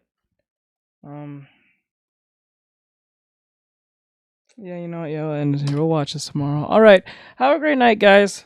Thank you for coming in. I appreciate it. We got the I actually just finished I'm not gonna color them this time. I'm gonna try to save time and not put myself through so much stress of doing all the high quality stuff. Anne-Marie Blake said later. Okay, so we're done with the animatic. Samurai said tragic. I know. We're done with the animatic, so this is fully done, actually. I'm not gonna color it. I think it gets the point pretty well. You know, so. Alright, I'm out, guys. Have a great night.